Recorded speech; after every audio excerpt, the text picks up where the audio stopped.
Morning, it's 8:30, and I'm going to call the Clay County Board of Commissioners meeting for April 16th, 2024 to order.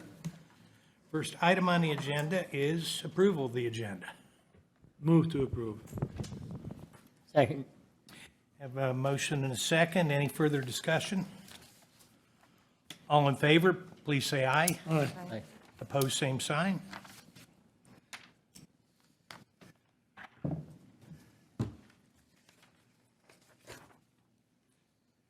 And I want to just acknowledge a couple of people whose generosity has manifested itself in the consent agenda. Donation from the VFW Auxiliary to Veteran Service Office for cable TV.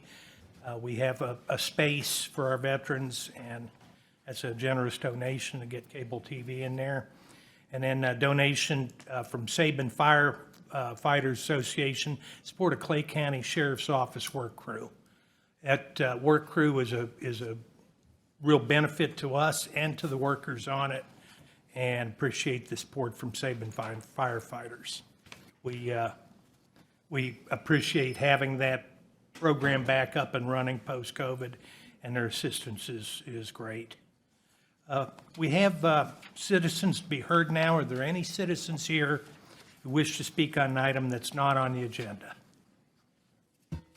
Steve, have we got anybody online? We do not, Mr. Chair. Okay. Next, we have approval of payment of bills and vouchers. Move to approve. Okay, a motion and a second. All in favor, say aye. Aye. Opposed, same sign. Okay, next we have approval of minutes from April 2nd. Move to approve the minutes. Second. Okay, have a motion and a second. Any discussion? Any changes? If not, all in favor, say aye. Aye. Opposed, same sign. Okay, next we are happy to welcome Representative Heather Keeler here. Representative, good morning. Good morning. My new workout is running up the stairs, but it's not working out so well for me. I have to catch my breath for a minute. Takes a couple minutes. I know, right? Okay. Hello, good morning. Do you want me to just start? Dive right in. Thank you. Okay. Well, I think the main thing, and I can come back after session wraps up to do a little bit more of an more in-depth update. But today I just wanted to kind of give you guys an update on the psychiatric residential treatment facility. I know that this is something that we've been having a lot of conversations about. And I do just want to acknowledge, I guess, Paul and Jenny, particularly for being and Steve, for being so readily available when we have questions in the legislature. Things move very quickly and shift very fast. And so the willingness to be available in your busy schedules has really helped this move rather fast. From the beginning, originally we were going to go in 2026 and ask for the full ask, but because of a grant that we're submitting that Rhonda's been working really hard on with local partners, it kind of pushed us into a quicker time frame. And so we thought maybe we could go in and ask for some bonding money for $10 million this year, which was the conversation to get us through phase one. However, just with the small targets in bonding, that's not really panning out for us. How it worked out is that if we would have taken a smaller lump of bonding money, we would have had to be able to offset the rest of the ask to even unlock the state money. We can have more sidebar conversations in depth about that philosophy. It's shifted from the past. And so we quickly had to think about something in our community that was at a smaller dollar amount. And so the thing that we've shifted to is the remodel for the detention center for our girls, because that's ready. We've been working to get all of the paperwork in. And so it is hard to shift when we've spent so much time, especially when it comes to talking about this high-level need around mental health with not only our kids, but I think we're up to almost 23 counties that are supporting this in 3 tribal nations. And so this is really a regional ask. And so it's disheartening to step back, but I'm trying to remind ourselves that this was the original plan to begin with, so that we can do our diligence, we can really partner with other counties, and maybe find some other financial partners to help offset some of the cost, if we need in the future. And so the project has not stopped. We're just going about it a little bit of a different way, and maybe that's actually a better way, so we're more prepared to do this in a successful manner. So that's the update I have. I'm happy to answer any questions. I am trying to get on the road to get back to St. Paul, so if we need to have a longer discussion, I'm happy to have those behind the scenes as well.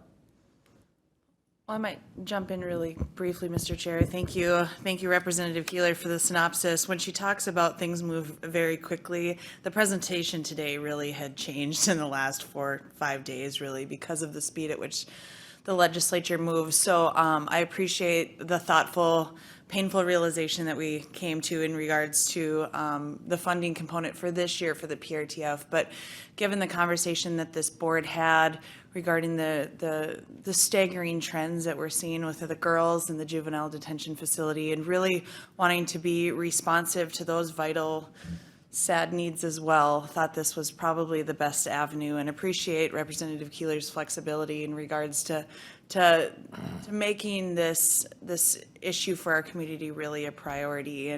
And sometimes the same kiddos that we would serve in the PRTF, unfortunately, because of space, are going to be in this regional facility as well. And know that while it shifted from committees a little bit, the two of you serve on the regional facility, knowing the comments that you've shared with us in regards to that vital need, thought it was appropriate to shift it.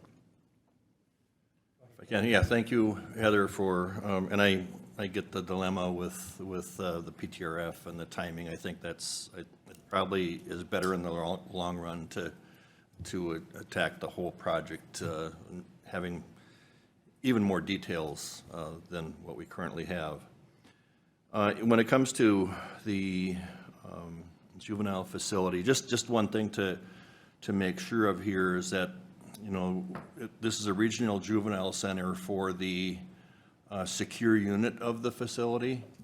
The non-secure unit in the area that we're talking about here is not a regional facility. It's for Clay County. I just think we just need to all be on the same page of what is going on here. However, we do have the ability, and will have the ability, to offer those services to outside counties, provided we have the space available. Okay. So I just want to make sure that you're aware of all of these, you know, that this is different than the regional center, but any funds that we could get to even make that project better than what we're kind of phasing into this new deal with the women. I know we've been doing it for the boys for a while. Just there's been lack of space, but you know, we're going in there with a bare bones idea to get the thing started, and so additional dollars I think could be very helpful. So. This is really a great opportunity. You've helped us make lemonade out of lemons. Mm-hmm. I think going back to Plan A is not that big a problem. I mean, we planned on just initiating this year, try and get on the tour, do all the things you tried to do for funding, and we took a shot at having it happen quicker. The response in this region, as you well know, is phenomenal. Mm-hmm. And that doesn't indicate a love of Clay County. I think we have a good reputation, and I'm glad they have faith in us to kind of take the tip of the spear here, but it shows an incredible need. Mm-hmm. In a state like Minnesota, a shocking need, really, that we don't have facilities for kids who have these critical needs for treatment. And I have no doubt we're going to proceed well starting into next year. But you've come with an alternative for us that we never anticipated, and that's going to give us an opportunity to take a great program and make it even better. Mm-hmm. So I think I speak for the board. Thank you for your efforts on this. We are grateful. And, Paul? Well, certainly I want to thank you for all your work and work. seeing the passion and motion you have toward this. I wonder, a highlight for me, I guess, in all our conversations was the one we had last week when you reached out, Representative Joy, Senator Kupek, when we were all together on the Zoom meeting, and how it rose to the top immediately that this was going to be the #1 priority.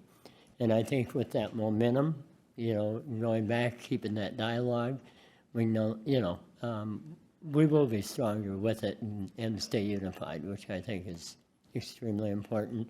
And also hearing from them ways to reach out quicker to other representatives when the appropriate time comes.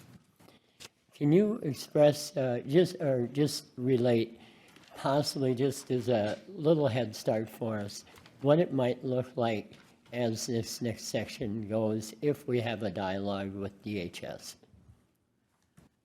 Sure. You don't have to get in the weeds, I'm just, you know what I'm saying, just what that may look like. Okay, I feel like I want to address kind of what all of you have said. But, okay, so because of the quick shifting, like literally I feel like on Sunday night, we were in a conversation about what other projects we can do. And so I think you and I maybe need to connect just to get more deep in the weeds so I do understand what we're doing with the new facility a little bit more in depth, because it's important for me to deeply understand and know how it plays out in the community. So if we can follow up with that. Yes, going back to the original plan, we will work on the tour. We'll continue to do that. Back to the, first game plan on how we're going to set everything out. So I think that leads into your kind of asking what the game plan is. And so because, bonding asks are usually very local specific, and this has become a regional state need. That's been very obvious in these conversations. And so I think what we're hoping to do is, one, move the bonding conversation, do the tour, have that conversation, but also have a deep conversation with our staff from our Human Services Committee and look at, Clay County has done a fantastic job at stepping up and having the willingness to address this need that actually supports an entire half or whole of the state.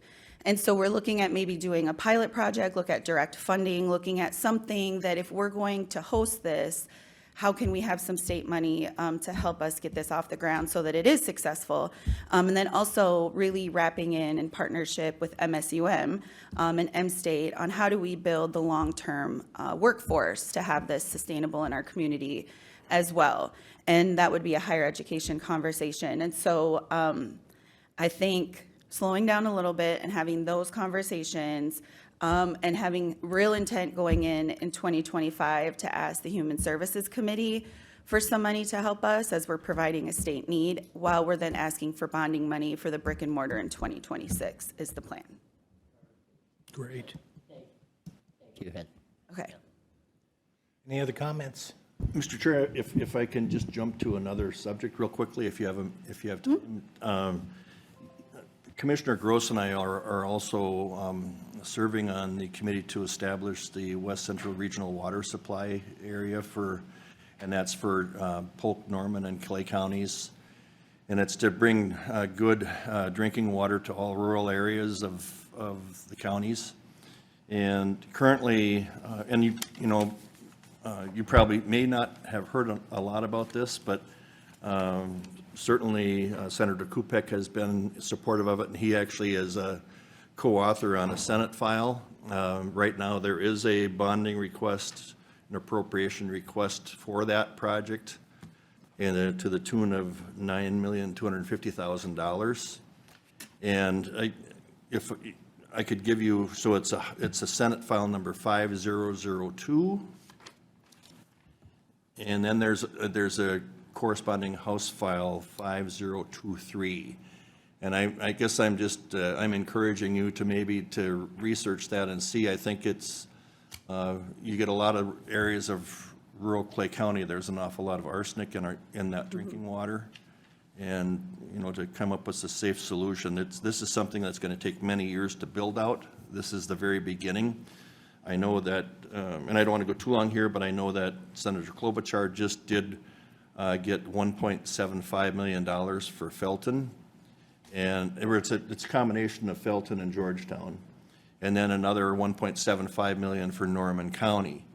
And that's federal money that does require a local match, and of course, state money can serve as a local match.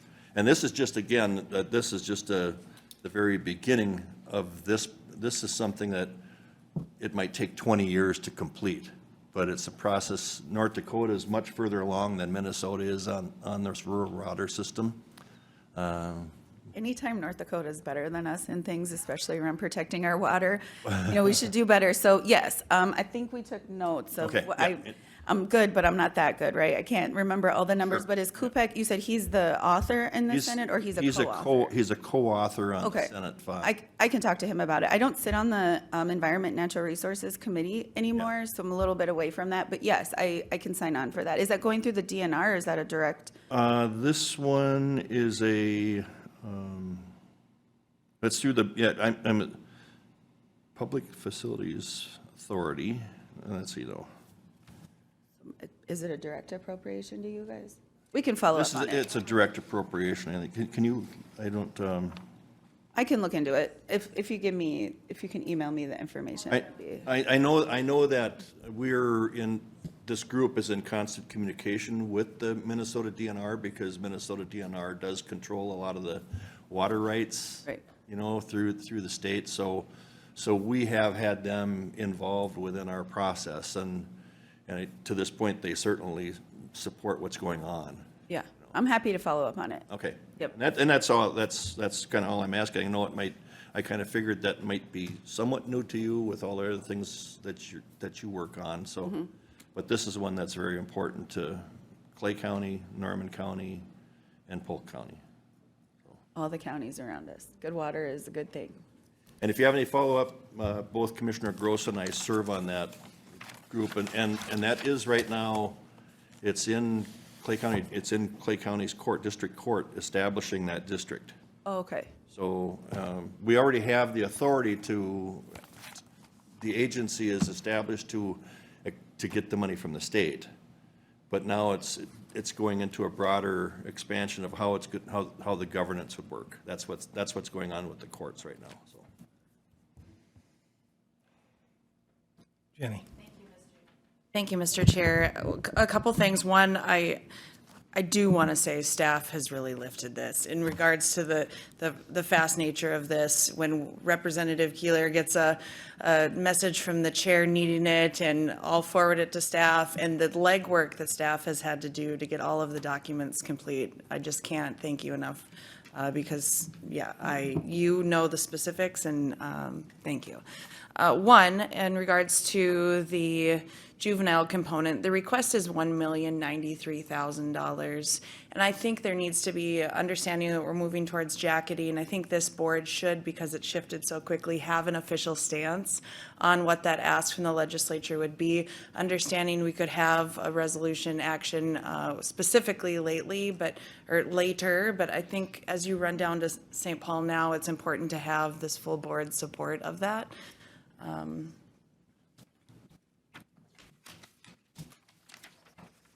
And thank you, Steve. I know Administrator Larson was able to update the rest of the board on how swift this was moving, but certainly we'll lean into what your guidance is on what makes the most sense if you think having this board's motion of support this morning would be helpful.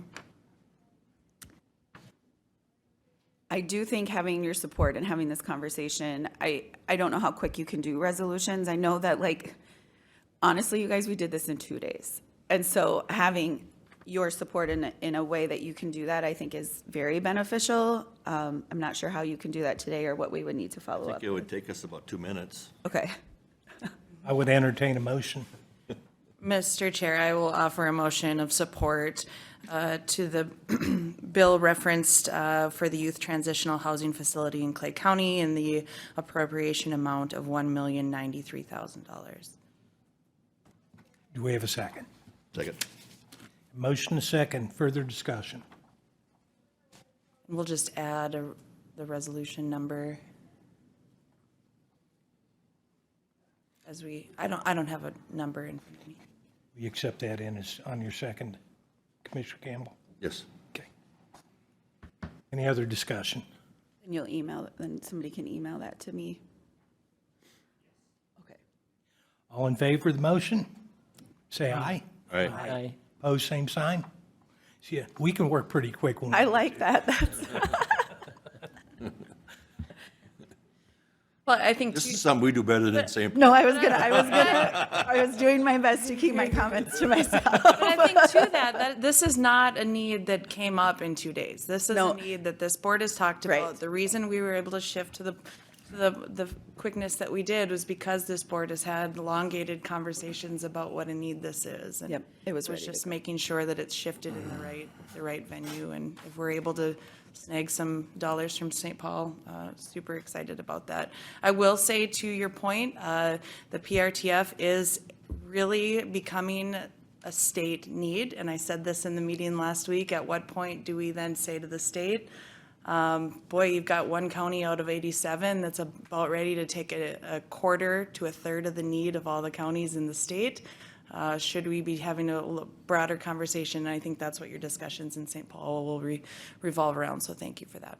I think too, I'll just end on, this is what happens when we have good working relationships, is we can sit in spaces and really talk about the needs of our communities and come up with solutions. And so I really welcomed the opportunity to have those conversations, and bringing the chairs out. If you remember, we had like 9 chairs come out in the interim, and I think that really made a difference, because we were able to bring some of those needs to higher levels. So I think as those leaders go in to make decisions, Clay County and our community is in their minds as well. So thank you all for attending those, and being engaged.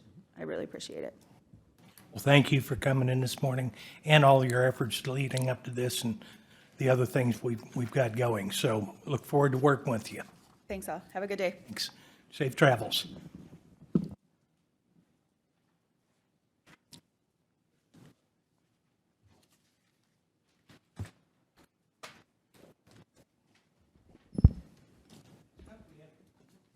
Next up, we have our county administrator. A request approval to consider the hiring of a lobbyist to help secure funding for the PRTF. Thank you, Mr. Chair. As you recall, last week during committee reports, Commissioner Krabenhoff brought forward a discussion piece of securing a lobbyist, or talking about a lobbyist for the PRTF. And we discussed that we would bring this forward for discussion at an upcoming board meeting, and here we are this morning. And so I think, as we heard this morning, there's been a little bit of a shift as far as looking for those funding dollars for this year. But I still think it's a beneficial conversation, whether it's as we move towards MMB and our tours coming up this summer, and/or we talk about the possibility of looking at what 2025 budgets could look like. And so with that, I'd yield for this board for any ongoing comments or discussion. I'm going to jump in front here just on one statement. This is more than just one issue that we really should have lobbyist assistance. We are part of the second largest metro area in the state of Minnesota.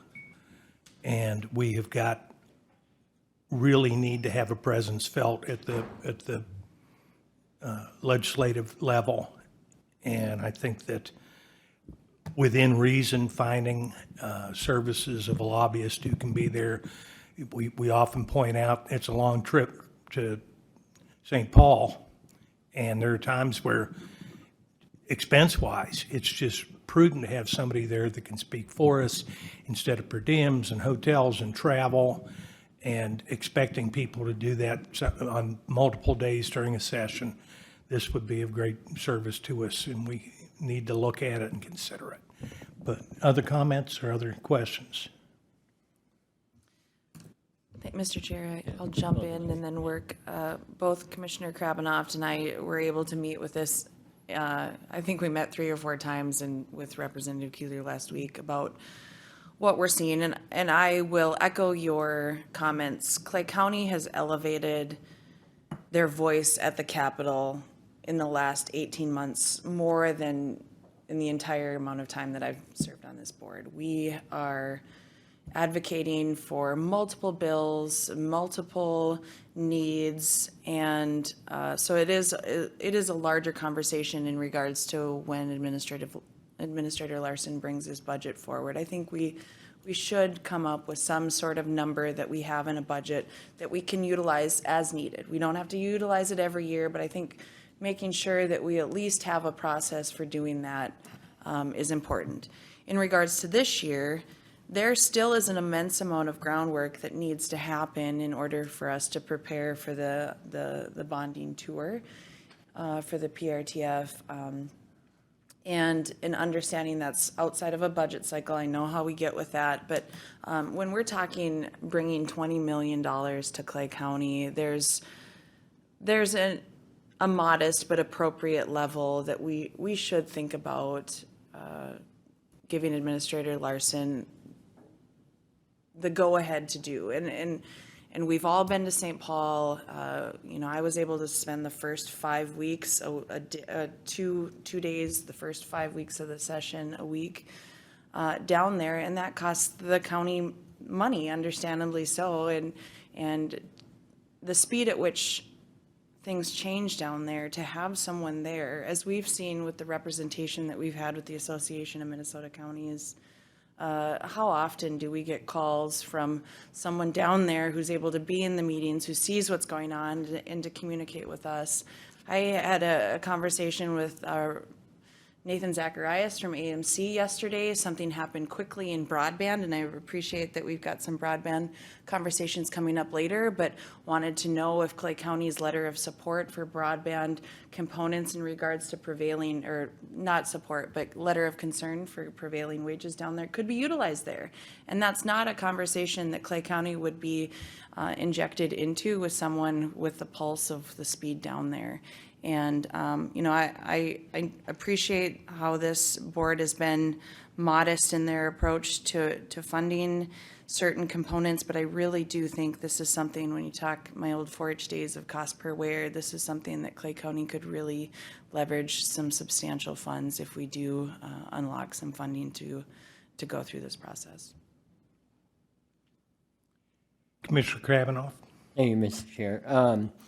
In follow-up to that, last week when we were having our discussion, Commissioner Campbell asked, you know, are there others that we could speak to, or some way of having a comparison of what had been offered by Gulf Public.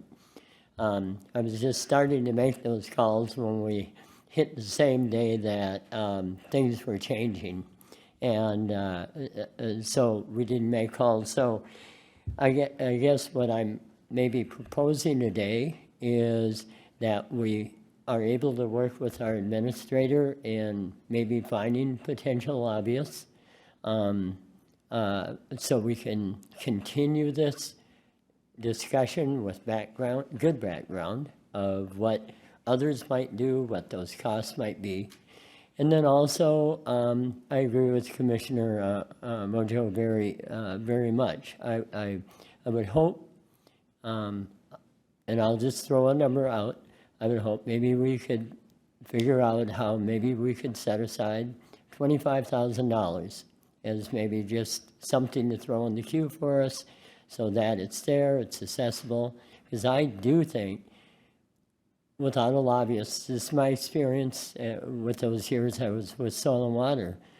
It's the lobbyists that get to the governor's advisors. It's the lobbyists that gets to the head of the House of Representatives, the majority leader, and those are things we just can't do. And in the scope of $20 million and plus other projects, I think it's just a small number. And maybe we aren't ready for the number today, but I just wanted to get it out there, a number I'm kind of thinking about that could be used from time to time and be able to get leverage. So it isn't just little, they're all important phone calls, but it just something that have so much more depth in where we're going on large capital expenditures. And the goal here overall is that we don't have to put maybe some, but not a large amount of money on our taxpayers in Clay County for a state, something that is clearly a state responsibility. So, Commissioner Campbell? Thank you. Over the past 10 years or so, we've been pretty effective in Clay County.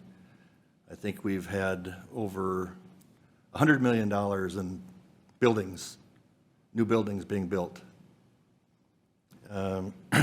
With only about 6 million of that 100 million, the responsibility through the levy system of Clay County taxpayers to pay. I think we've been very effective over the last 10 years or more in what we've done.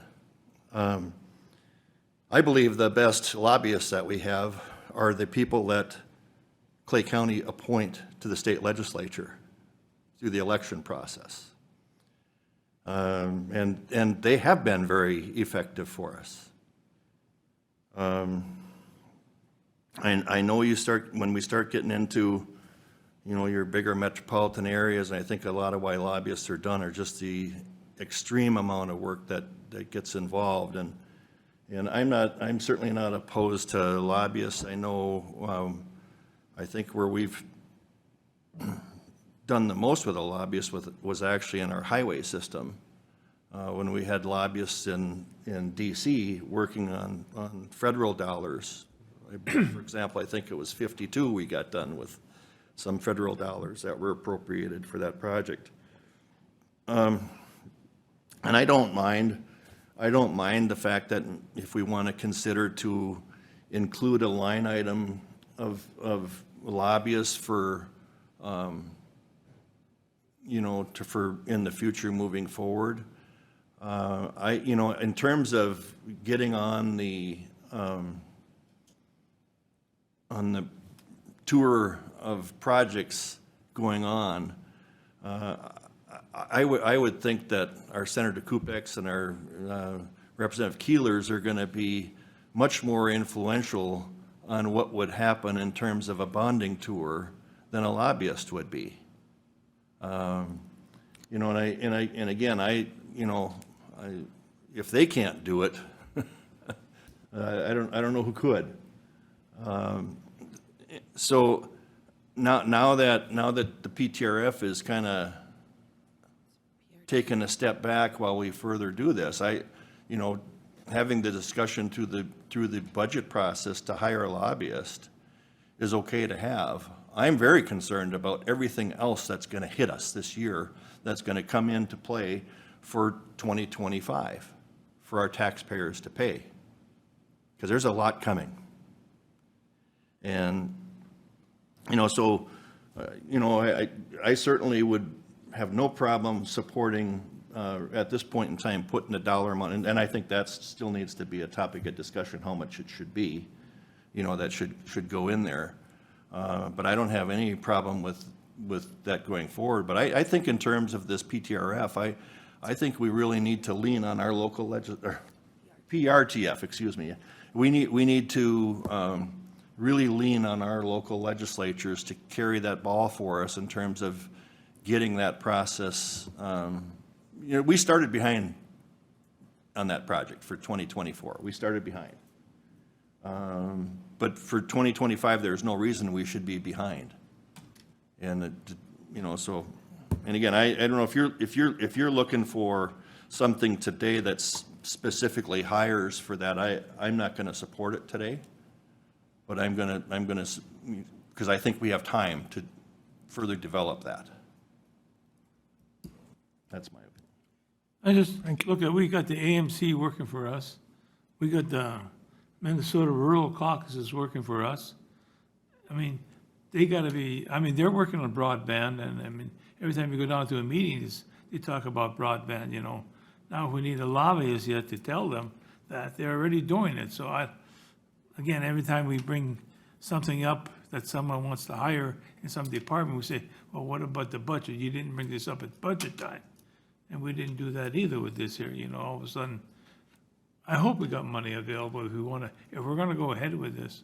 I mean, where's the budget where are we gonna get the money from, you know, and I don't know if 25,000 is gonna do it, you know, and, just my thought on that. Commissioner Mojo. Thank you, Mr. Chair, and I certainly appreciate everyone's perspective. A couple points. We are working very diligently with our elected representatives in St. Paul. We are hearing from them how this is a need. There's only so many connections that we can make in the amount of time, in such a quick amount of time, so we're hearing from them the vital need from that. I sit on the tax forfeiture committee in regards to how counties are going to deal with that Supreme Court ruling in regards to the 109 million potential that we'll be on the hook for those properties. And there's a county that has 6 lobbyists at the table. And we went to a meeting and we're tasked with collecting representatives to come to that. And I was able to get 2 people to respond to me. And they brought 20 elected representatives. I'm not saying we need to have that amount. I'm not saying that at all of lobbyists. However, when you look at the amount of staff time for Clay County that it has taken to complete these requests, to work on the dialogue, it took Rhonda 3 full days in 1 week to complete 1 bonding request form. And when you look at what our budgets have approved, yes, that's absolutely what they have done. But our staff members have other issues that they're working on that we are dropping to do this, which is all important. But at some point, you have to recognize that when Steve's working on a Thursday, Friday on one component of a project, there are other pieces that aren't happening. And I agree. I'm not wanting us to spend an enormous amount of money on this, but at some point, we will have to do this if we want to continue to advocate at the level. And yes, we have completed $100 million in major projects, and there was a lot of ARPA funding and opioid settlement funding. There's a lot of funding that helped allow us to do that. Sales tax components, a lot of it. And it all plays into how we piecemeal together this so that we're not overburdening our taxpayers on it. So we're not looking for a dollar amount today. We're looking at some sort of guidance, understanding there are a few weeks left in this, or a month left in this session, and there will be a bonding tour that we need to create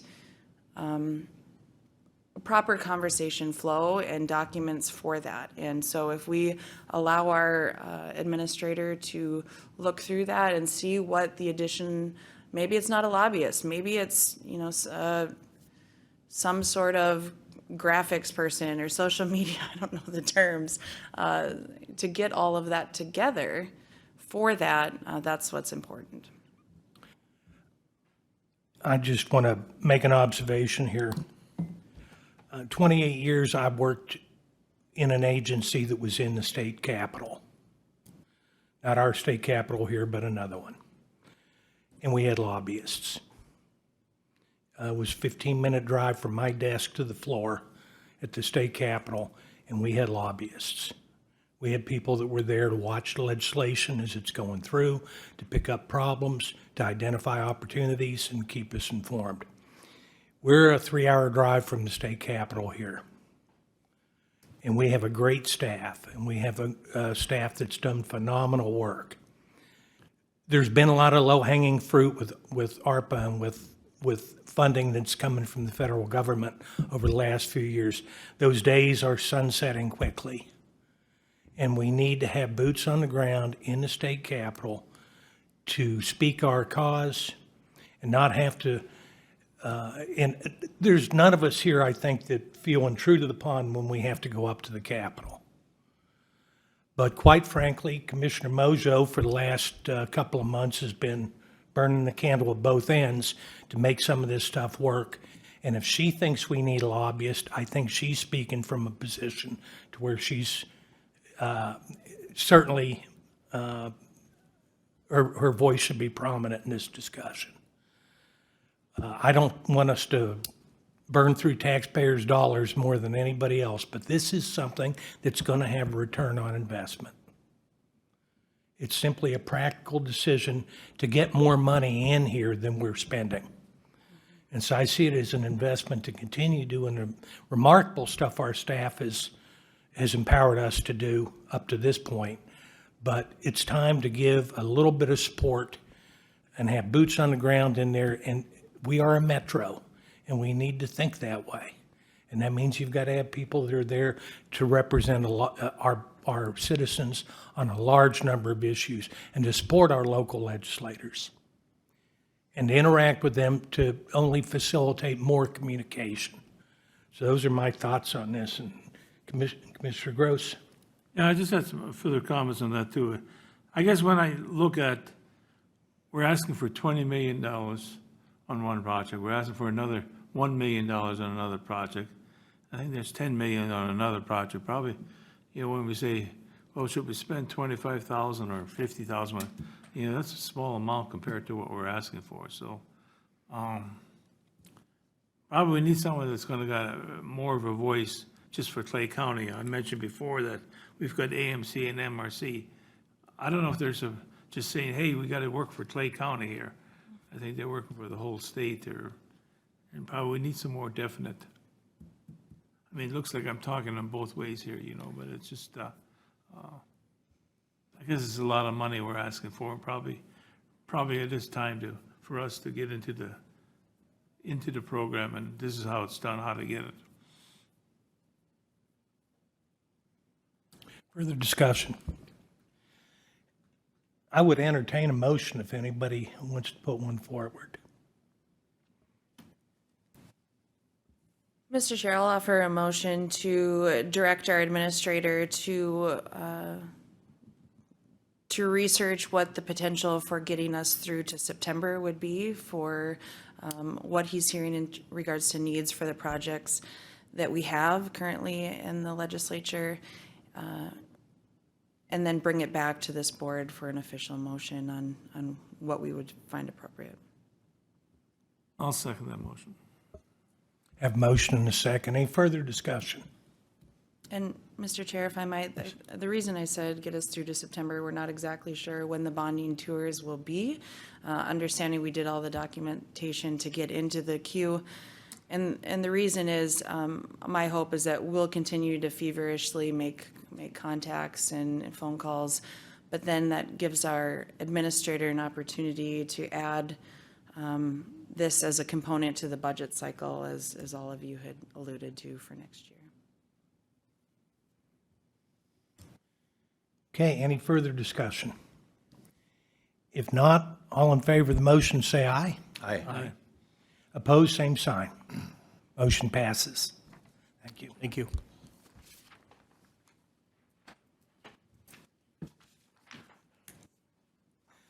Okay, next up, we've got Derek Lapointe, President of Downtown Moorhead, Inc.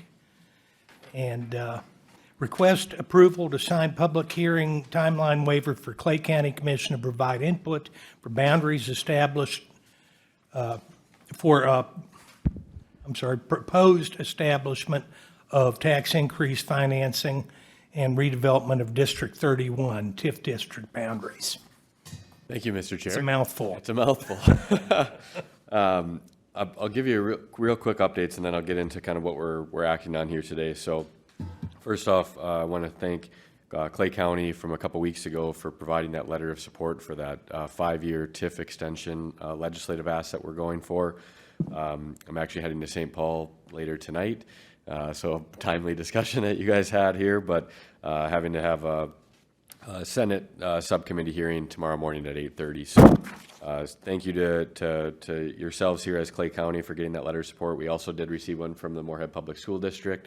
I thought Representative Keeler did a great job in the House committee and really introduced it well.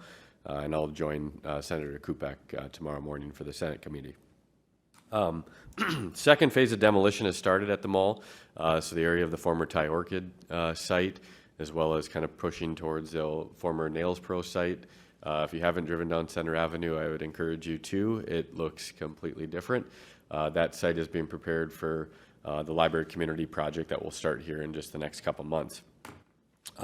What you're acting on here today as a commission is really looking at a waiver of the timeline for this TIF plan submittal to the Clay County Commission. So we have been pushed a little bit by Mr. Kevin Bartram, which is, I think, a good thing.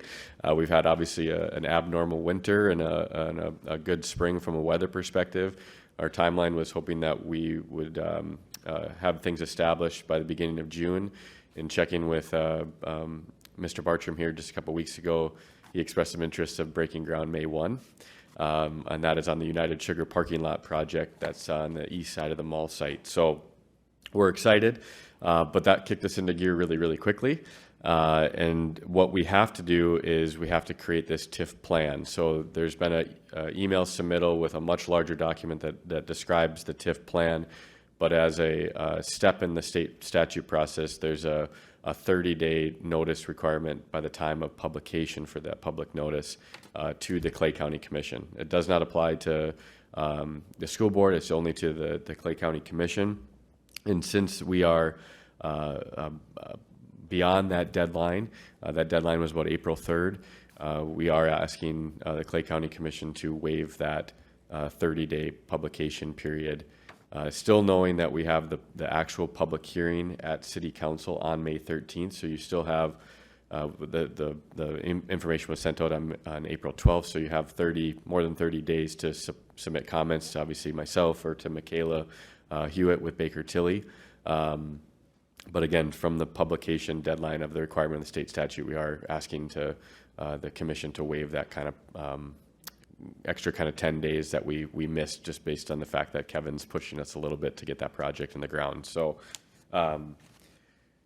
again, we're excited about it. I think the overall process, if we could have had it done, we would have done it in the beginning of April. But the process that you'll kind of see outlined, and I think this is important probably for you as commissioners to kind of follow, is we sent out the TIF plan, that's the larger document, on April 12th, Friday, April 12th, to the school board and the county board. We intend to bring this TIF plan forward to the Moorhead Economic Development Authority and the Planning Commission on May 6th, and then that would be followed by the City Council on May 13th. So again, what you're looking at today is just that waiver. Obviously, you have a much larger document from the TIF plan that we can get into detail at a later time or follow up with questions with Michaela, and I'd be happy to come back and describe that. But we are hoping to seek that waiver from the county here this morning. With that, I'd be happy to answer any questions. Kevin? Just a point of clarification. So you're asking this full board to do this waiver, but I think on here too, part of the responsibility is of the commissioner within the district that it lies. And Correct. on the back page, it doesn't talk about the full commission, it talks about my responsibility. And I guess I just want to, is there a difference in what's going on here? There is not. So I asked Michaela Hewitt for Baker Tilly, was not able to attend here today, but I asked her, I think, about 10 different times, is this to the board chair, to the county commission, or is it, and I think it's by state statute, it's the commissioner to the district of which the project sits. So that's why it is addressed to you, Mr. Campbell. So technically, if I sign this, Then you the board wouldn't represent have the to board. take any action, right? Correct. That's correct. I intend to sign it. Sounds good. I appreciate it.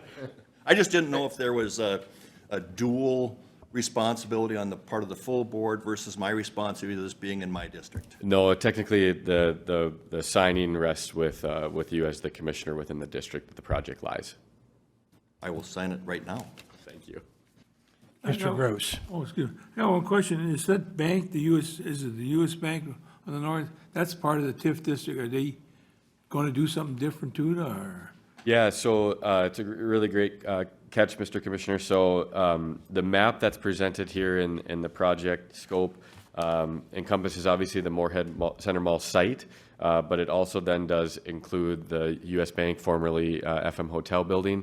That has been conversations that we've had with Mr. Bartram. He does have intentions to renovate that building in, we'll just say early 2025. Because the close proximity of that site and because that building actually qualifies as a substandard building within the TIF district, there was value in including that in the creation of the district because there will be new increment created. So that's the reason why you see it in there, and that was at the request of our master developer and Mr. Bartram as well.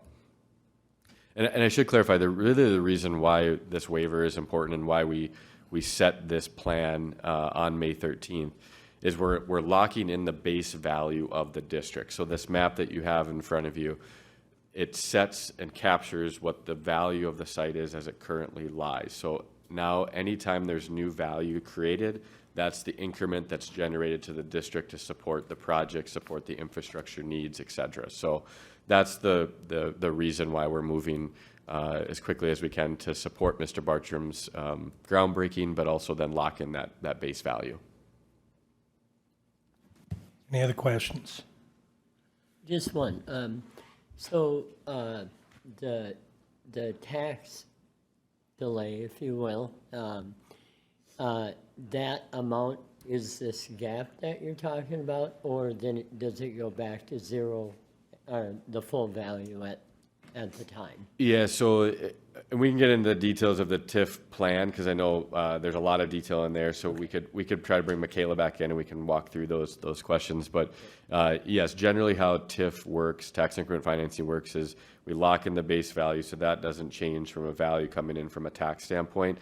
It's the new increment, the new value that's created that goes towards qualifying expenses that are defined by state statute. So those can be used towards site preparation, demolition, which we've obviously seen some on the site to prepare the redevelopment, infrastructure, and some other things. So it's very defined on how you can actually use that increment. But knowing how large the site is, it's important to capture as much increment as we possibly can. Okay. Thank you. Yes, you're welcome. Doesn't appear we need a vote, but I will try to give Commissioner Campbell a little support on this. Does anyone have concerns they want to express at this point? Already signed. I'm concerned you didn't wait. When it's your district, you can sign. Trying to give you some cover here, Kevin. So keep up the great work. This is exciting. I have sat in this town since 2006, scratching my head and wondering how you can be sitting on a river and not have a development going. And things are rolling. It's great to see, and I'm excited about it, as I think all of us are. Well, and I just really appreciate your flexibility. We apologize that it didn't meet that state statute requirement, but we tried to get it out as quick as we possibly could. So we dropped a lot of things last week to get that done. So thank you for your consideration. And please review the TIF plan. If you do have questions, please reach out to myself or Michaela Hewitt with Baker Tilly, who's listed on that letter that you've received in your packet as well. Okay, thank you. Thank you.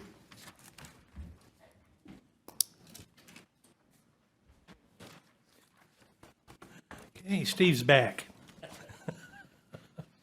Requesting approval for a letter of support and resolution 2024-15, supporting broadband funding border-to-border grant application utilizing American Rescue Plan Act funds. Thank you, Mr. Chair. Commissioners, I have with me two familiar faces. I have Tom and Carrie from Red River Communication here today, and we've Commissioner Mojo and Commissioner Gross and I have had multiple conversations over the last week in regards to round 10 of a border-to-border grant that has come forward. As you recall, past November of last year, Tom and Carrie were here presenting the idea of two applications to the border-to-border round 9 application process. We were fortunate that they were successful in receiving funding for a project north of Hawley. Unfortunately, this same project did not receive funding. And so when the process came forward, Tom reached out again, and Carrie reached out about the possibility of that. And so before I step on all their toes of the information they provided, I'll turn it over to them.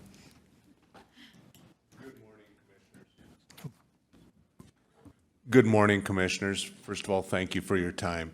I think Steve did a great job of segueing why we are here. I just can't move forward without going back just a little bit, as you guys were talking about your lobbying efforts and the different dollars and that you're trying to get directed into your county. Not proud to sit here and say that, but Clay County, for its stature, is behind on rural broadband.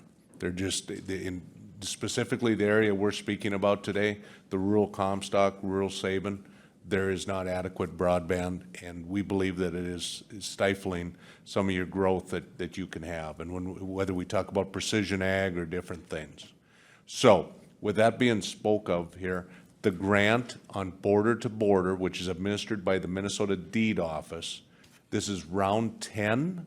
This is the exact same application as we did for round 9.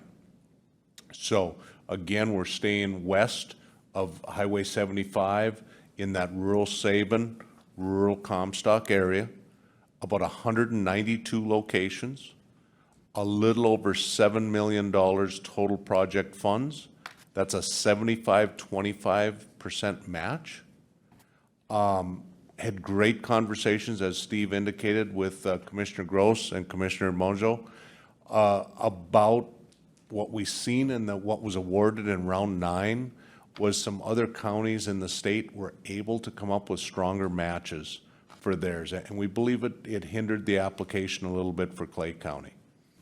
Great conversation, and Steve and you as commissioners have gone and researched and seen where we could, and you guys are willing to up that dollar amount a little bit. I believe you've seen in your packets. We appreciate it. We think it makes a difference. We specifically Carrie on the application is going to reference that as part of the conversation of the continued research to see what the partnership between Red River Communications and Clay County could be.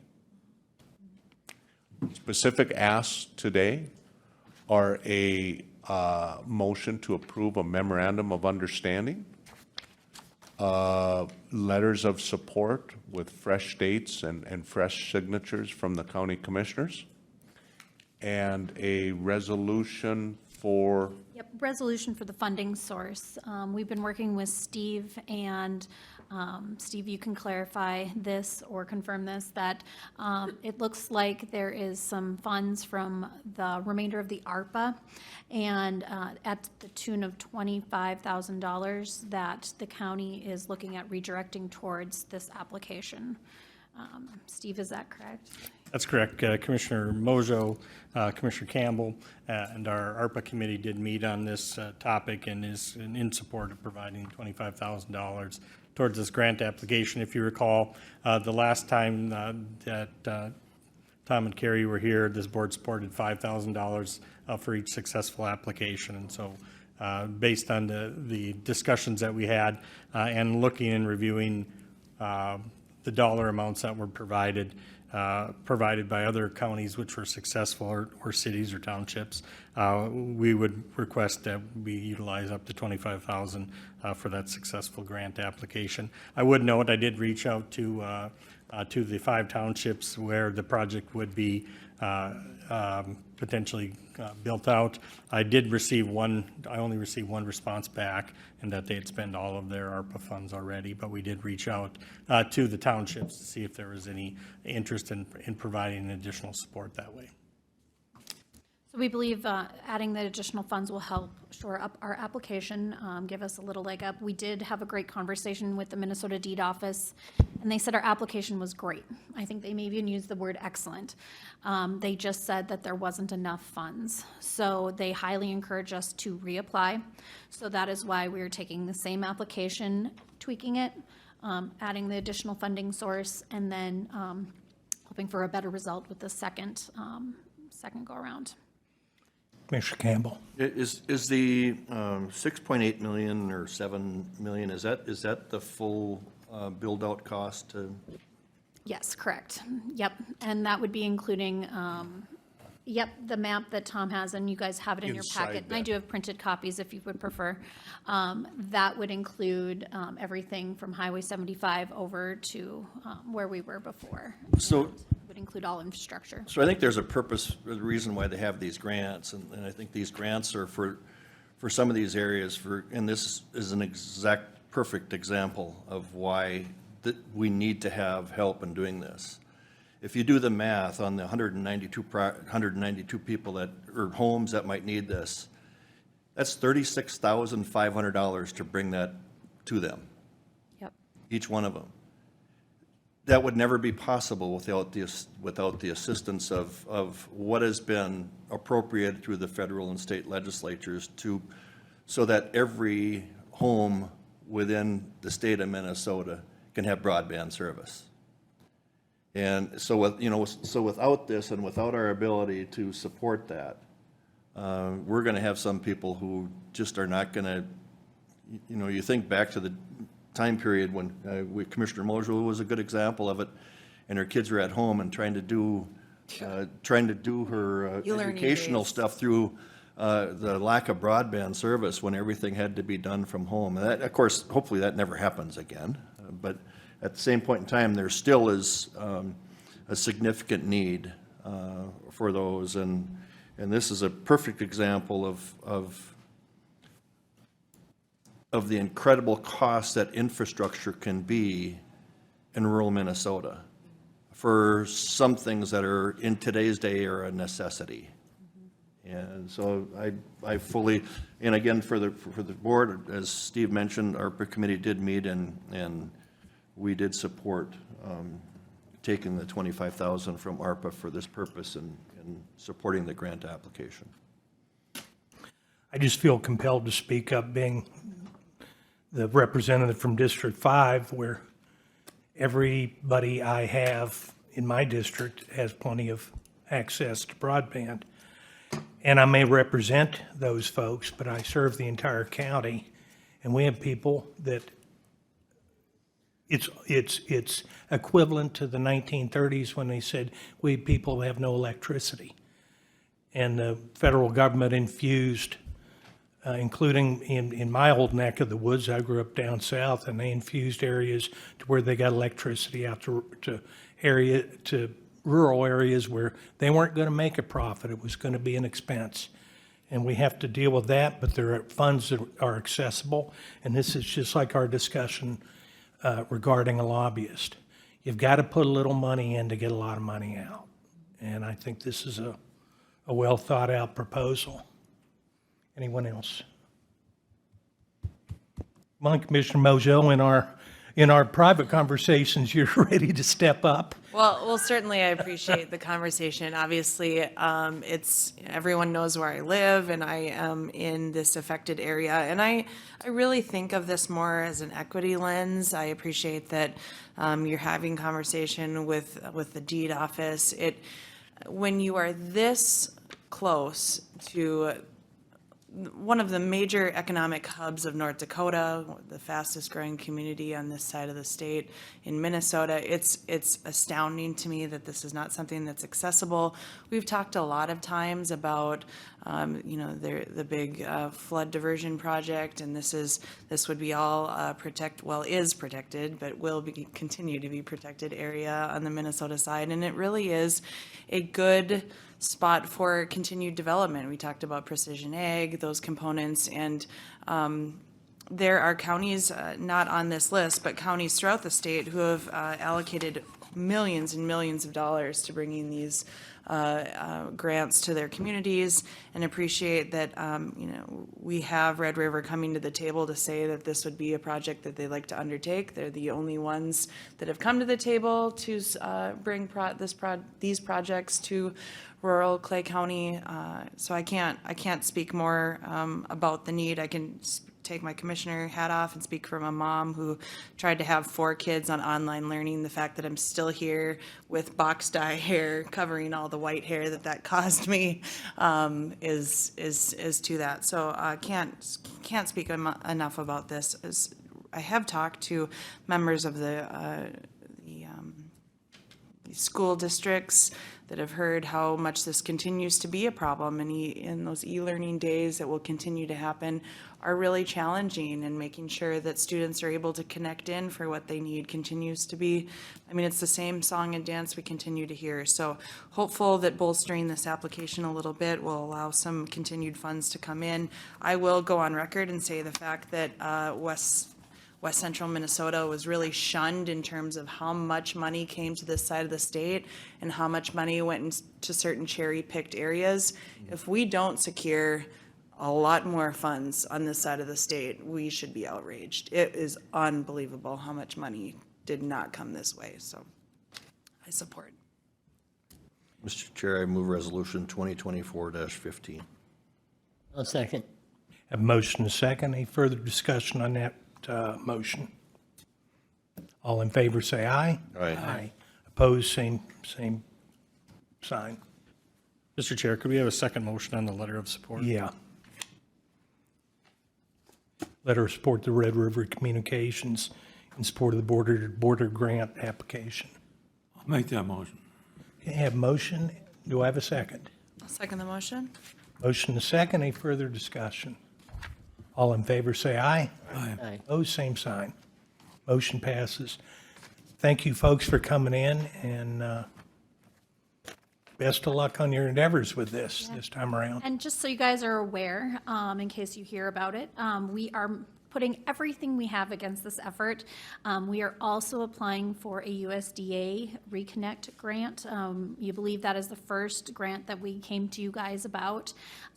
So we are taking our old application for that. It's a little bit different size-wise for the map, but we don't want to let an opportunity slip through our fingers. So if for some reason this border-to-border does not pan out the way we hope it does, we are also applying for that. So if we do get awarded the border-to-border, we will pull our application from the Reconnect federal program.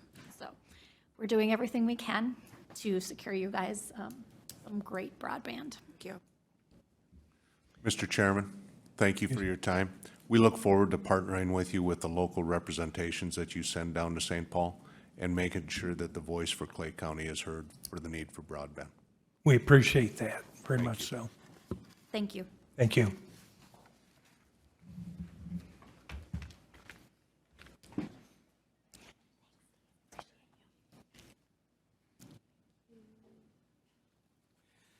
Sheriff, you're up next.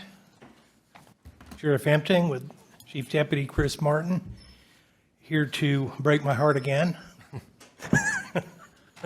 Good morning, Mr. Chair, Commissioners. Thanks for having us here this morning. If I may start off with just recognizing it, this week is National Public Telecommunicators Week. It's the second full week in April, is always National Public Telecommunicators Week. It coincides with National 911 Education Week as well. So we'd like to just publicly thank our 911 dispatchers over at the Red River Regional Dispatch Center for all the hard work they do throughout the year.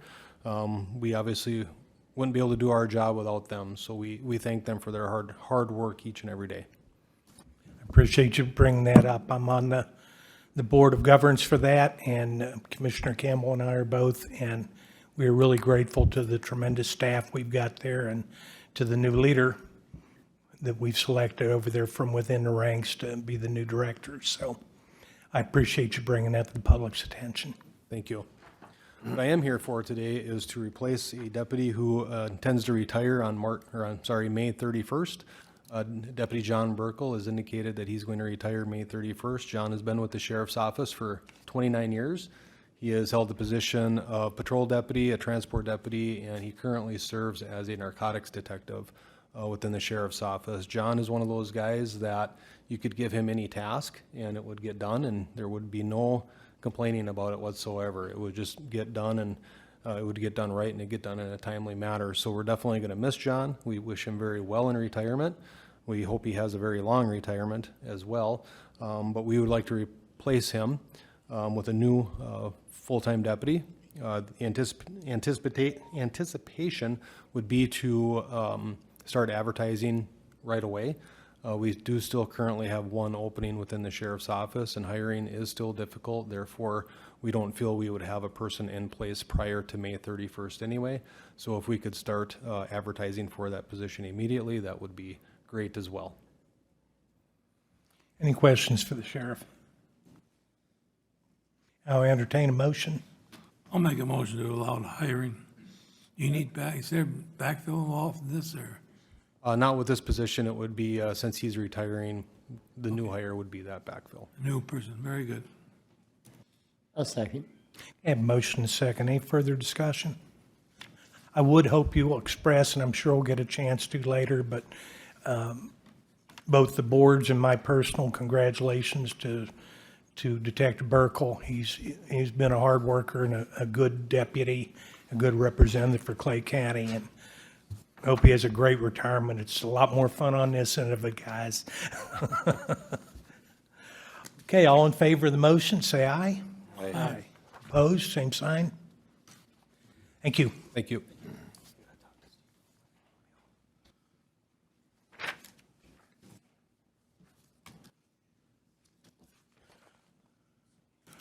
Okay, next, Corey Banger, Solid Waste Manager.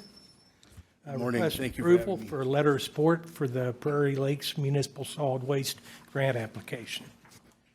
Yes, Prairie Lakes is applying for a grant to do a study on our ash reutilization. As you've been told in the past, our ash is going to become a problem in approximately 6 to 8 years when we don't have a home for it. So this is one of the studies we're going to try and do. If we were to get this grant, it would greatly help. It would actually double the size of our study and give us some infrastructure as well if we were to plan to go forward on this. So I'm here today to request that letter of approval. The draft letter was in your packet, so I won't bother to read it, but if there's any questions, I'd be happy to answer them. Mr. Campbell. Mr. Chair, yeah, this is something that certainly Prairie Lakes is really supportive of, and I'm glad to see this letter come forward. I guess just on the letter itself, I just had in looking at it, I think the very last paragraph, it says, "I am submitting this letter of support for plasma." I wonder if we could just change that to "we are." I like "we" more than "I" and when it comes to those types of letters. And then also to whom it may concern as it's addressed to. If we have the ability to find out who more that should be addressed to, that it just seems sort of vague, and that, well, whoever is going to do this, hopefully we can come up with a. This was actually a letter written up by Chris McCon from Perham.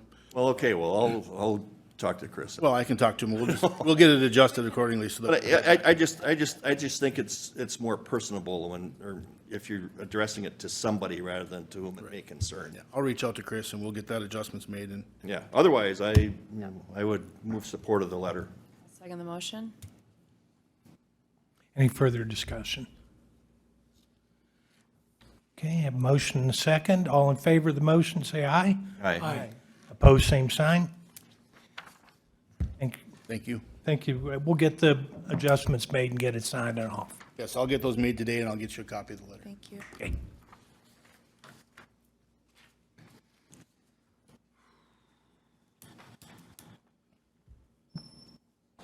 We have Rhonda. Yes, thank you. Good morning, Mr. Chair, Commissioners. Morning. I am here to request replacement of a child protection specialist due to a resignation in that unit. This is the third one I've come before you on in the last few months. Our first two were moving out of the area. This third one is pursuing an educational opportunity. So again, this is one of our most challenging areas to recruit for and to keep longevity in. We certainly feel the need to replace this position to keep our staffing levels. So I would request approval to replace the position and backfill should there be internal interest. Move to approve the Move to request. approve it. Oh, go ahead. Oh, sorry. Go ahead, Frank. I move to approve the request with backfill. Second. Okay, I have a motion and a second. Do we have any further discussion? If not, all in favor, say aye. Aye. Aye. Opposed, same sign. Motion passes. Yeah, if we could have the indulgence of folks, we need to take a break. It's been a long morning. Take a brief. Be back in 5. Back with Rhonda and her crew, Sandy Thorne. Yep. See else who we've got here. Go ahead and introduce everybody. Yeah, okay, thank you, Mr. Chair, Commissioners. We are back for our 3-part series For our department update, I need to say that I've been getting a little bit of guff from some of my counterparts. We need 3 board meetings to get through my department, but hopefully it's good information overall in terms of all the work that happens in our department. So we're going to be talking about our Child Support Fraud and Collections Unit, and that is Sandy Thorne supervises that area. And then our 2 newest supervisors, Karen Severson and Michaela Woderick, supervise in our Financial Services Unit. So I'm going to turn it over to them. I'm going to run the slideshow. And I think you're starting, right? I am starting. Okay. So, in the Child Support Fraud and Collections Unit, we have 2 investigators, 2 collections officers, and 12 child support staff. In welfare fraud, we have, they're both full-time investigators, and they're financed through 50% FFP. And then we also have a state grant for the FPI program, or the front-end investigations, of $125,000 annually. And that contract has been signed and is approved through state fiscal year 2025. So we do 2-year contracts with them. So we do front-end investigations, which are focusing on preventing grants from going out in error. And then we do criminal investigations, which would be where the grant has already gone out and we've caught it after the fact. Majority of investigations that the investigators handle come from the financial worker, and most of them are for household composition. Could the other parent actually be in the home with income that hasn't been reported, that type of thing. Unreported income or employment, and verification of residency.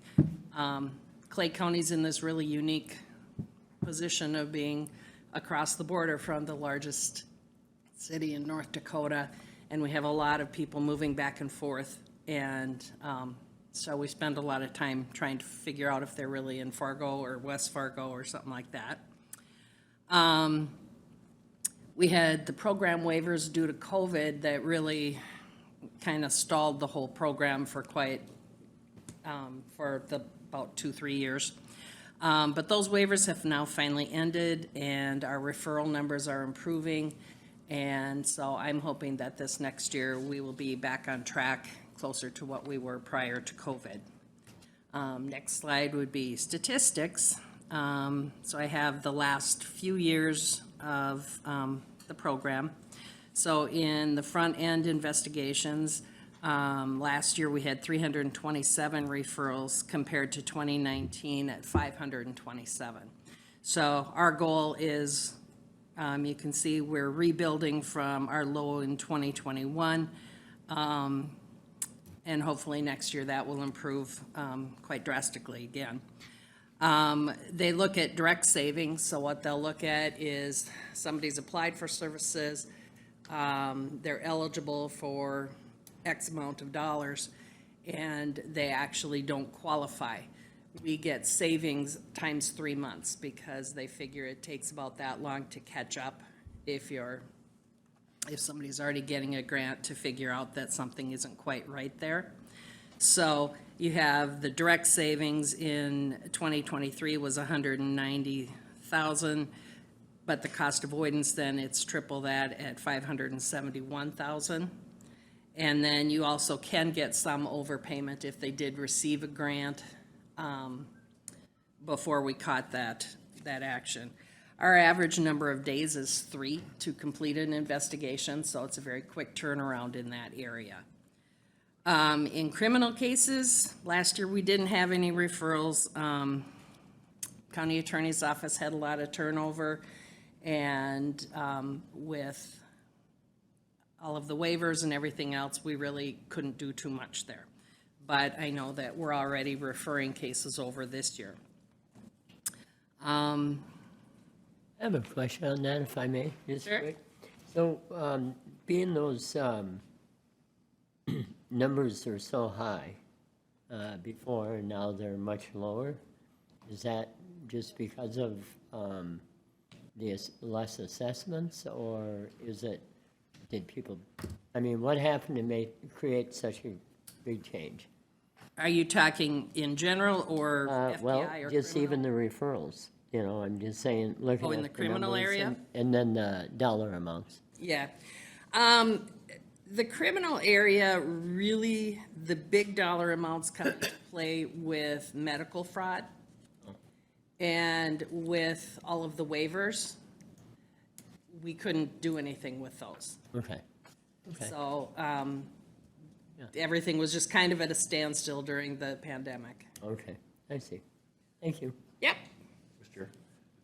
So Sandy, the 3 criminal convictions, even though there was no referrals, those convictions were based on probably a carryover from the prior year, right? Yeah, That yeah. is- A lot of times with the criminal is we get them started, but then you have to find them to serve them.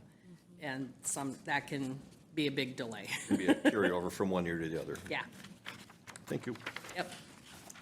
So moving on to the collections. So we have 2 full-time collections officers who also are eligible for 50% FFP.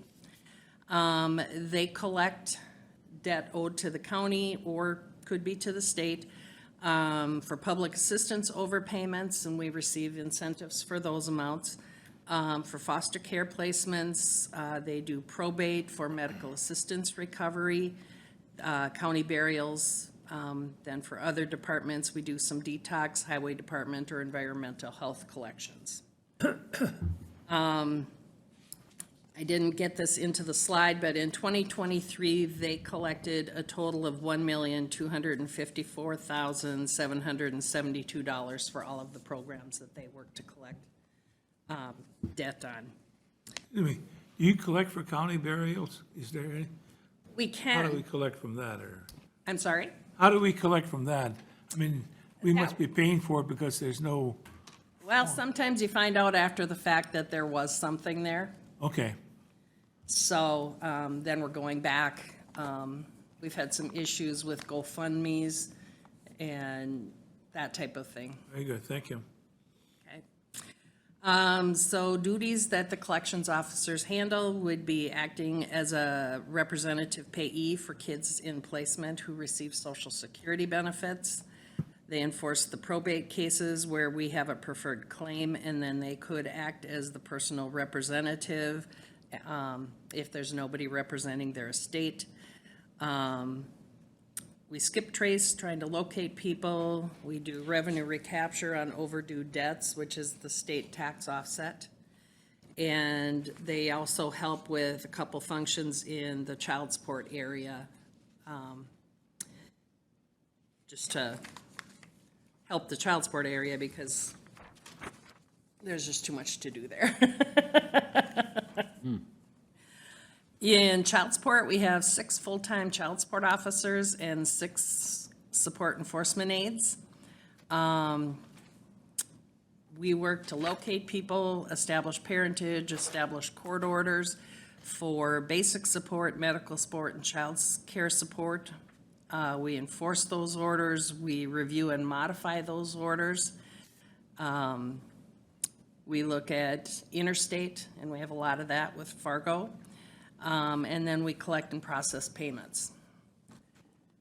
Funding for that area is federal financial participation at 66%. And then we receive incentives based on statewide performance in 5 different areas. And that would be paternity establishment, current support collected, establishment of court orders, collections on arrears, and cost effectiveness. So in 2023, the total revenues to support this program were $1,500,000, a little just over that. In 2023, we collected in Clay County $7,551,766. And the vast majority of that went towards current support, but we also collect for arrearages if somebody's fallen behind in their obligations. We have an average of just over 2,400 cases. And the total cost for the program was $2,256,140. So that would be offset by the revenues that I mentioned earlier. So for every dollar spent, we collected $3.34. Over 90% of our cases are not receiving a cash grant, so what we do really has a direct impact on families getting support directly into homes. And about 1/3 of our caseload is interstate, which is very high on average when you look at other counties throughout the state. And that can really be a challenge because we've got different rules and laws than North Dakota does. And so that sometimes hurts our performance, I think. And on that 24, 35 cases on the average, is that for 1 year you had that many cases? On average per month. Cases ebb and flow constantly. They're Right. constantly closing and opening new ones or reopening ones that have closed. But on average, that's our monthly amount. You're getting a big percentage of the county on. Mr. Can I ask you? So Sandy, so the interstate deal, so we're talking about like, people who might be employed in North Dakota side, or how did?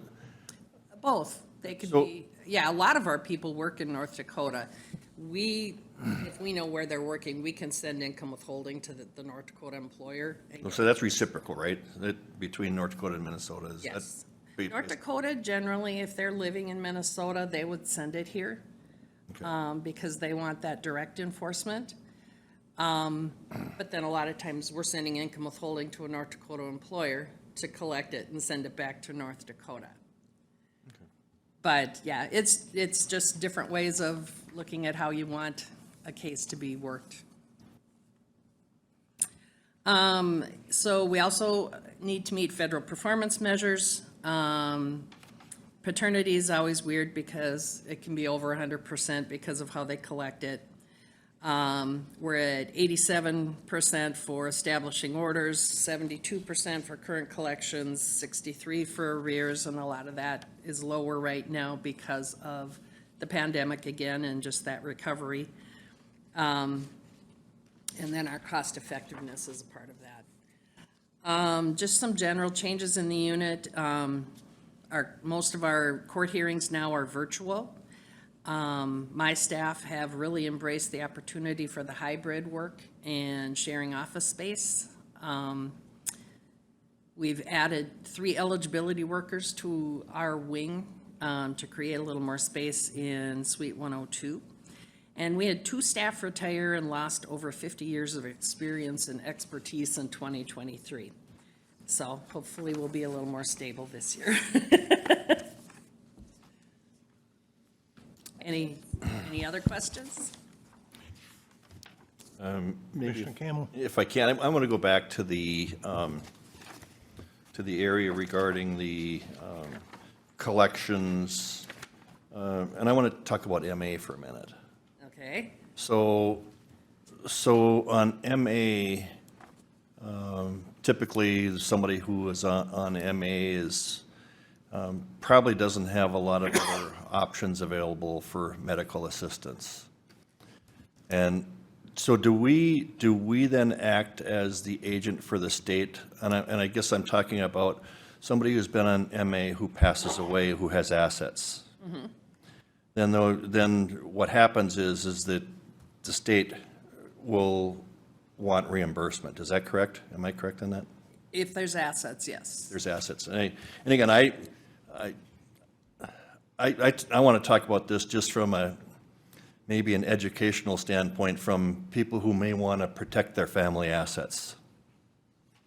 That if you have options other than MA, you might want to consider those. Is that a fair statement? If there's assets, absolutely. Yeah. I was talking to an elderly woman who happens to live in South Moorhead, and now thinking about selling her home, and because her husband was on medical assistance and had passed away, if she, when she passes away, then that asset that thought that she could pass on to somebody else she may not have that ability to do that. Correct, yes. So I guess it's more of a thing for people to think about when, MA is a great thing for some people, but it's probably not for everybody. Yeah, but, especially nursing homes, they're so expensive. Right? That's exactly my point. Yeah, I mean, you can, to be able to fund that. right. But if there's a surviving spouse, that spouse gets to keep that asset. Until, yeah. Yes. But, but again, I think that's in planning, long-term care insurance might be able to help avoid those types of things. I talked about this last year too, and every time I get the chance, I think I like to remind people, if you really want to protect your assets, it might be beneficial to be looking at, Yep. long-term care, for example, as an option. That can be cheaper than than having all of your assets recovered. Yes. So, thank you.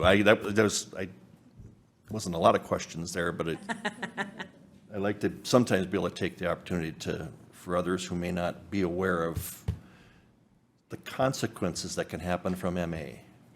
We're trying to be a little more upfront with people and suggesting that they let their heirs know. Okay. That type of. That's good, yeah. Thank you. We're going to move into our next program area, our Financial Services Division, and I'm going to turn it over to Karen and Michaela. All right. So our unit is divided into 4 divisions. My focus is the adult and family team. The adult team consists of 7 eligibility workers and 1 lead. They determine eligibility for general assistance, Minnesota supplemental aid, housing support, refugee cash assistance, supplemental nutrition assistance program, and emergency general assistance. The average caseload per eligibility worker is 260 cases. The family team consists of 8 eligibility workers and 1 lead. They are divided into 2 program-specific divisions. 4 workers determine eligibility for SNAP, while the other 4 determine eligibility for our Minnesota Family Investment Program, Diversionary Work Program, and Child Care, which they are our cash programs. Both determine eligibility for the emergency assistance. Our SNAP workers have an average caseload of 257 cases each, and our cash workers have an average caseload of 125 cases each. We currently have 10 eligibility workers on our healthcare team with a total monthly caseload of 9,200 cases. Our healthcare team is on a case banking system, which means they share the tasks and they don't carry their individual caseload. When it's broken down, it would be about 920 cases per month that they process, along with any new applications coming into the agency. So they're very busy. And our 4th team is our long-term care team, who determines eligibility for individuals over 65 and anyone that would go into a nursing home or rehab facility. Our eligibility workers on the long-term care team have an average caseload of 364 cases each, and they also take care of the county-funded burials. Could I just comment on these programs? So on this list of programs, all of them except for emergency cash assistance and county-funded burials are all, so we're a state supervised county administered system. So folks come in, they apply for these programs, the workers determine them eligible or not eligible based on all the state and federal guidelines. And if they're approved eligible and put on one of these programs, the money doesn't flow through the county, just as a reminder for that. If somebody's eligible, for example, for an MFIP cash grant, those payments come out of the State Department of Human Services. They don't come out, doesn't funnel through the county. So the only pieces that more funnel through the county is the emergency cash assistance, and then of course our county-funded burial is pretty much county tax levy dollars. So just wanted to provide that clarification.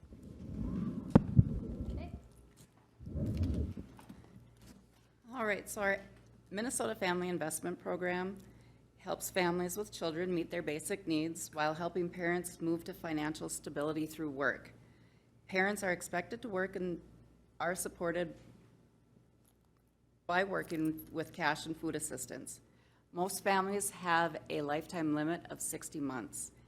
And as you can see by the graph, it went down in 2023. This was due to a lot of the waivers stopping with COVID. More families went back to work.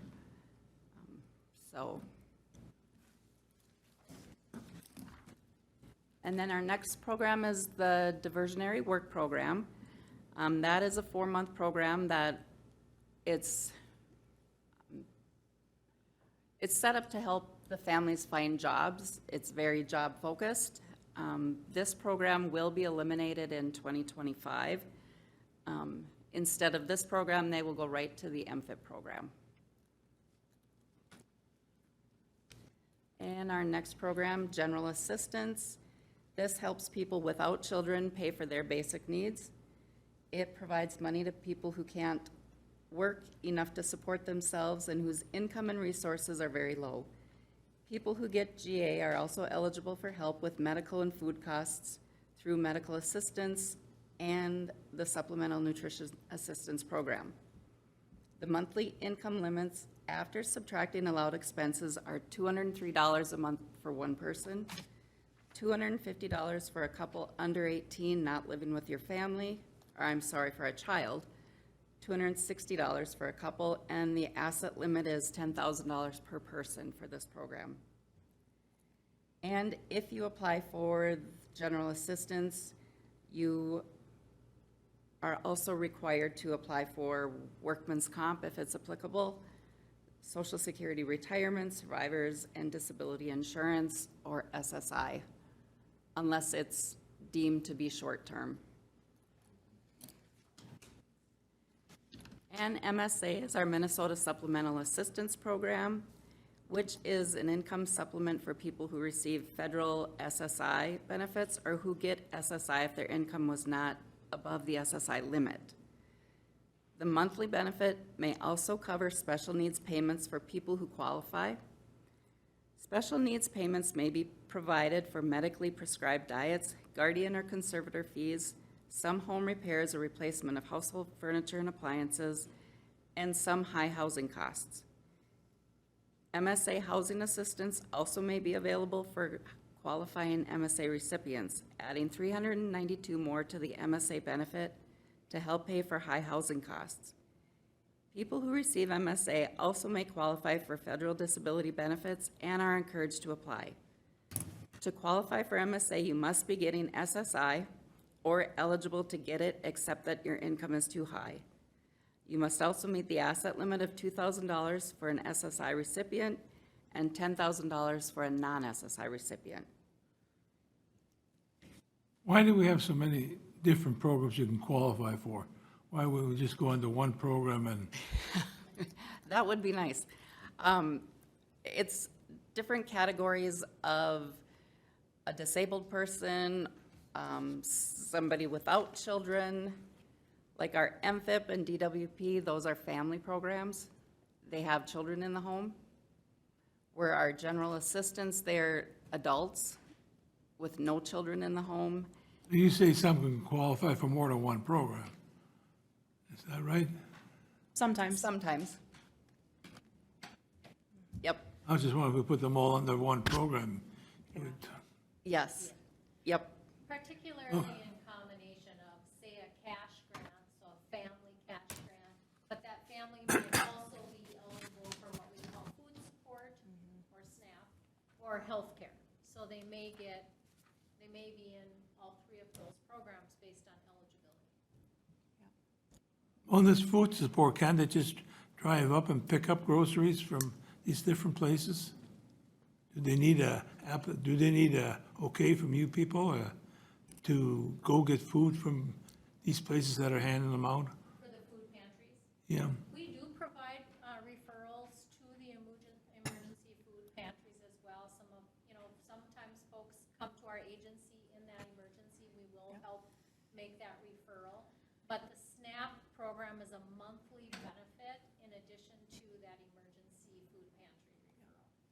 emergency food pantries aren't meant to be sustainable, ongoing, where people go, you know, weekly for extended periods of time. They're intended more for emergency situations. We know that they're used in other ways, but your SNAP benefit, if you're eligible, is more for sustainable food security. And being eligible for the SNAP program will oftentimes open the door for other resources in the community. An example would be free and reduced price lunches, which are now free thanks to the governor. However, before that point, if someone was on SNAP, they may be eligible for that program for their children through the school. So being eligible with us for SNAP will open a lot of opportunities for our families and individuals in the community too. And then we have our housing support. It was previously known as group residential housing. This is a state-funded program. It pays up to $1,135 per month in group settings and $1,185 per month in a community setting for housing and food costs. The housing support program pays for room and board for seniors and adults with disabilities who have low incomes. The program aims to reduce and prevent people from living in institutions or becoming homeless. And now I get to talk about SNAP. So as you can see, our SNAP cases are rising just with population growth, and also the state of Minnesota did within the past year raise the income guidelines to the 200% federal poverty guideline. So they're just trying to help more families, more individuals. So the caseload number is rising. We anticipate that to continue as population rises as well. And just a little bit about SNAP. So you could also hear it referred to as food stamps, EBT, things like that. It's a monthly benefit, like what Rhonda was saying, where it goes on to an EBT card, which is exactly like a debit card, very discreet now, where you could just run it at the register and it'll take your monthly benefit dollars and pay for the foods in your transaction. So this is, like I mentioned, works like a debit card. It can be used to buy groceries at authorized places. This could be anywhere from Walmart to a grocery store to some gas stations, things like that. Even some local farmers markets are doing EBT initiatives where they'll double your dollars or other things like that. So really good opportunities out there for our SNAP eligible individuals. Just a little breakdown to help with what an income guideline might look like with our new income guidelines. Household size of 1 can make up to $2,430 to be eligible. And how that works then when you meet that, you pass that test, that income test, is then we'll dig into your income and look at deductions. Are you paying rent? Are you paying for a mortgage? What utilities are you paying? Daycare, health insurance, things like that. And from there, the benefit amount will be calculated based on what the individual is actually, their circumstances. So it looks different for everybody. And I'll also chat with you guys about the healthcare programs too. So you can see, again, numbers climbing as well throughout the years. Medicaid is the largest DHS program, providing coverage to a monthly average of 1.1 million low-income children, parents, and older adults, people with disabilities, and adults without children. It is funded with federal, state, and county dollars. Just a little breakdown for that as well. In 2020, families with children made up 65% of total medical assistance enrollment, but only 23% of the total spending. Yeah. Mr. Chair. Thank you, Mr. Chair. How has that statistic changed? You know, I understand you weren't prepared to maybe answer that question, but, you know, as we look back historically, is that similar with families? I mean, has that number gone up? Has it gone down? I would say it likely has not gone down. I would say it's likely the same, if not a little higher. I don't have exact numbers right now, but I'd be happy to look into it. Okay. It would be curious to understand historically what your thought is of the individual that maybe would qualify for that. And I think like we're seeing more families are. Yeah, absolutely. So if you wouldn't mind, I'd appreciate it. Yeah, of course, yeah. Thank you. I'm just going to make a note of that. Yeah, that's fine, thank you. Would you also feel, it feels, again, just anecdotally, without looking at the numbers, that we're seeing more eligibility based on disability? Would you say that that's accurate? Yes. Based on disability? Absolutely, yes. And that Particularly lines for up. kids. Yeah, and that lines up with our growing numbers in the more disability-focused programs like GA and other programs like that. Those numbers are climbing, and then we were talking about being on the same program, or I'm sorry, different programs at the same time, then this medical will also be climbing too. And I know we've chatted previously about the renewals and how the waivers, the COVID waivers have affected our staff and also our numbers. We are currently getting back to pre-COVID renewal times, so a really heavy workload right now, getting correct determinations on are you still eligible post-COVID waivers, what changes have you had, and so that's what our healthcare programs are currently experiencing.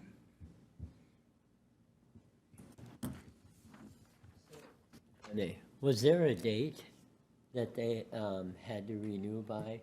I mean, when that period ended, right? Was there a specific date they had to be in to you? Yeah, so that's going to depend on each individual case, which some cases they qualify for like a delayed, if they meet certain guidelines, they'll qualify for a delayed renewal, and so they'll push it back a little bit. And that's, the idea is to try to help that workload. Yeah, But and then was each- that all this year? Yes, yep. It's going on right now where some cases are being pushed out and some, like if you have earned income, you're being looked at right And how away. long, and so it should take care of itself within 12 months or? Probably a little longer because they're always changing things too on the state side. Yeah. So in theory, we'd love it to be a year, maybe two. We're kind of taking it month by month, and seeing Okay, where we're at. thank you. How long do you have to live in the county before you qualify for these programs? That's also going to depend on the program. For our cash programs, is it all cash is 30 days? All cash is 30 days. All cash is 30 days. SNAP, you can say you're here and you're eligible right away. And then same goes with medical. So it depends on the program. And wouldn't that, most of that's attributable to the fact that they're federal programs? Absolutely. So whether you live here or across the river, you're eligible, and so that residency piece is not looked at as critical. So you could be working on both places. I mean, you could draw from North Dakota and Minnesota?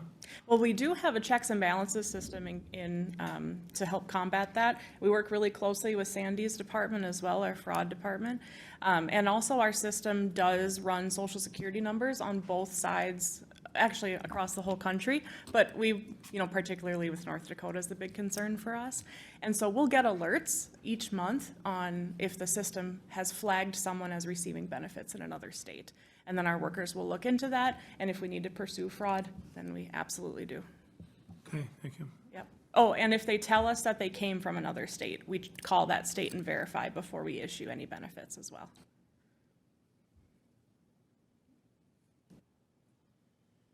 All right, long-term care. Our long-term care workers, they work really closely with our developmental disabilities, Medicaid waivers, and Min Choices staff. You spoke with their supervisors at the last meeting.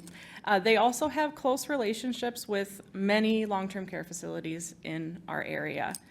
The process of transitioning your loved one into a facility is very complex, can be really intimidating, and our workers are here to help with that process. They help families and individuals with this, and they determine eligibility for payment of these services and help getting them on the right programs to help with those services. The eligibility workers in this program are well-versed in a wide range of topics, including annuities, insurance, trusts, assets, and more. So they have a big job, lots of knowledge, they do a very good job. And you can see our numbers have also been climbing in that program as well. Excuse me, I want to go back one slide there. As far as eligibility for the program, you said in some cases the days you apply, you're eligible. What do you do to establish residency? That's going to also depend on the program. So SNAP, for example, because it's federally funded, the state has passed down the guidance that as long as they intend to reside in Minnesota, so they could be in a shelter, for example, in Moorhead, and their intent is to stay in Minnesota, and that we would take that statement from the client, unless it is questionable or inconsistent information, then we Also, will. do homeless people qualify then? Yes. Yep. Whereas our cash programs, often you'll have to actually verify, where's your lease, have your landlord write a statement, something like that. Thank you.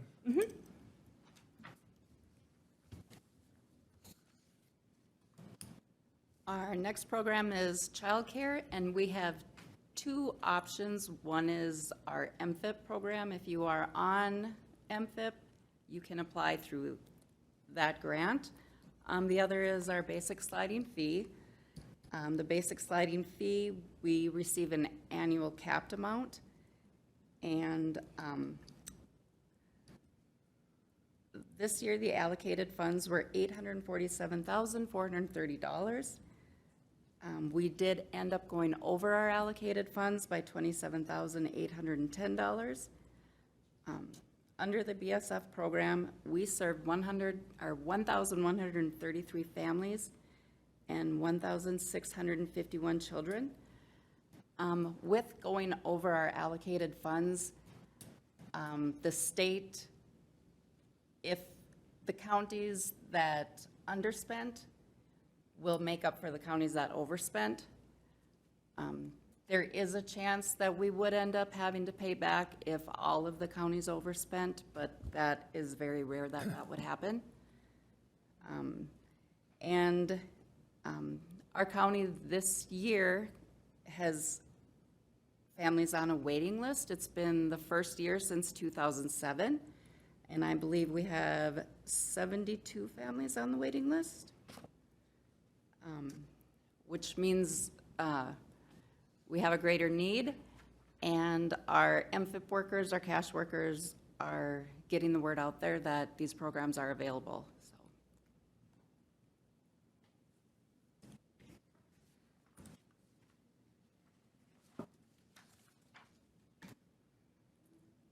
And then our emergency assistance program. These programs are for people that have an emergent need, usually for eviction notice, a utility shutoff. They come into our office. They have to have a notice with them or a shutoff. We do sometimes give them money for a deposit to prevent homelessness. They do have to, there's criteria that they have to meet. 40% of their income, they have to provide proof that they have spent that on their basic needs. They also have to provide proof that they can sustain after we resolve the emergency. We can't resolve it and then they're just going to get into crisis again the next month.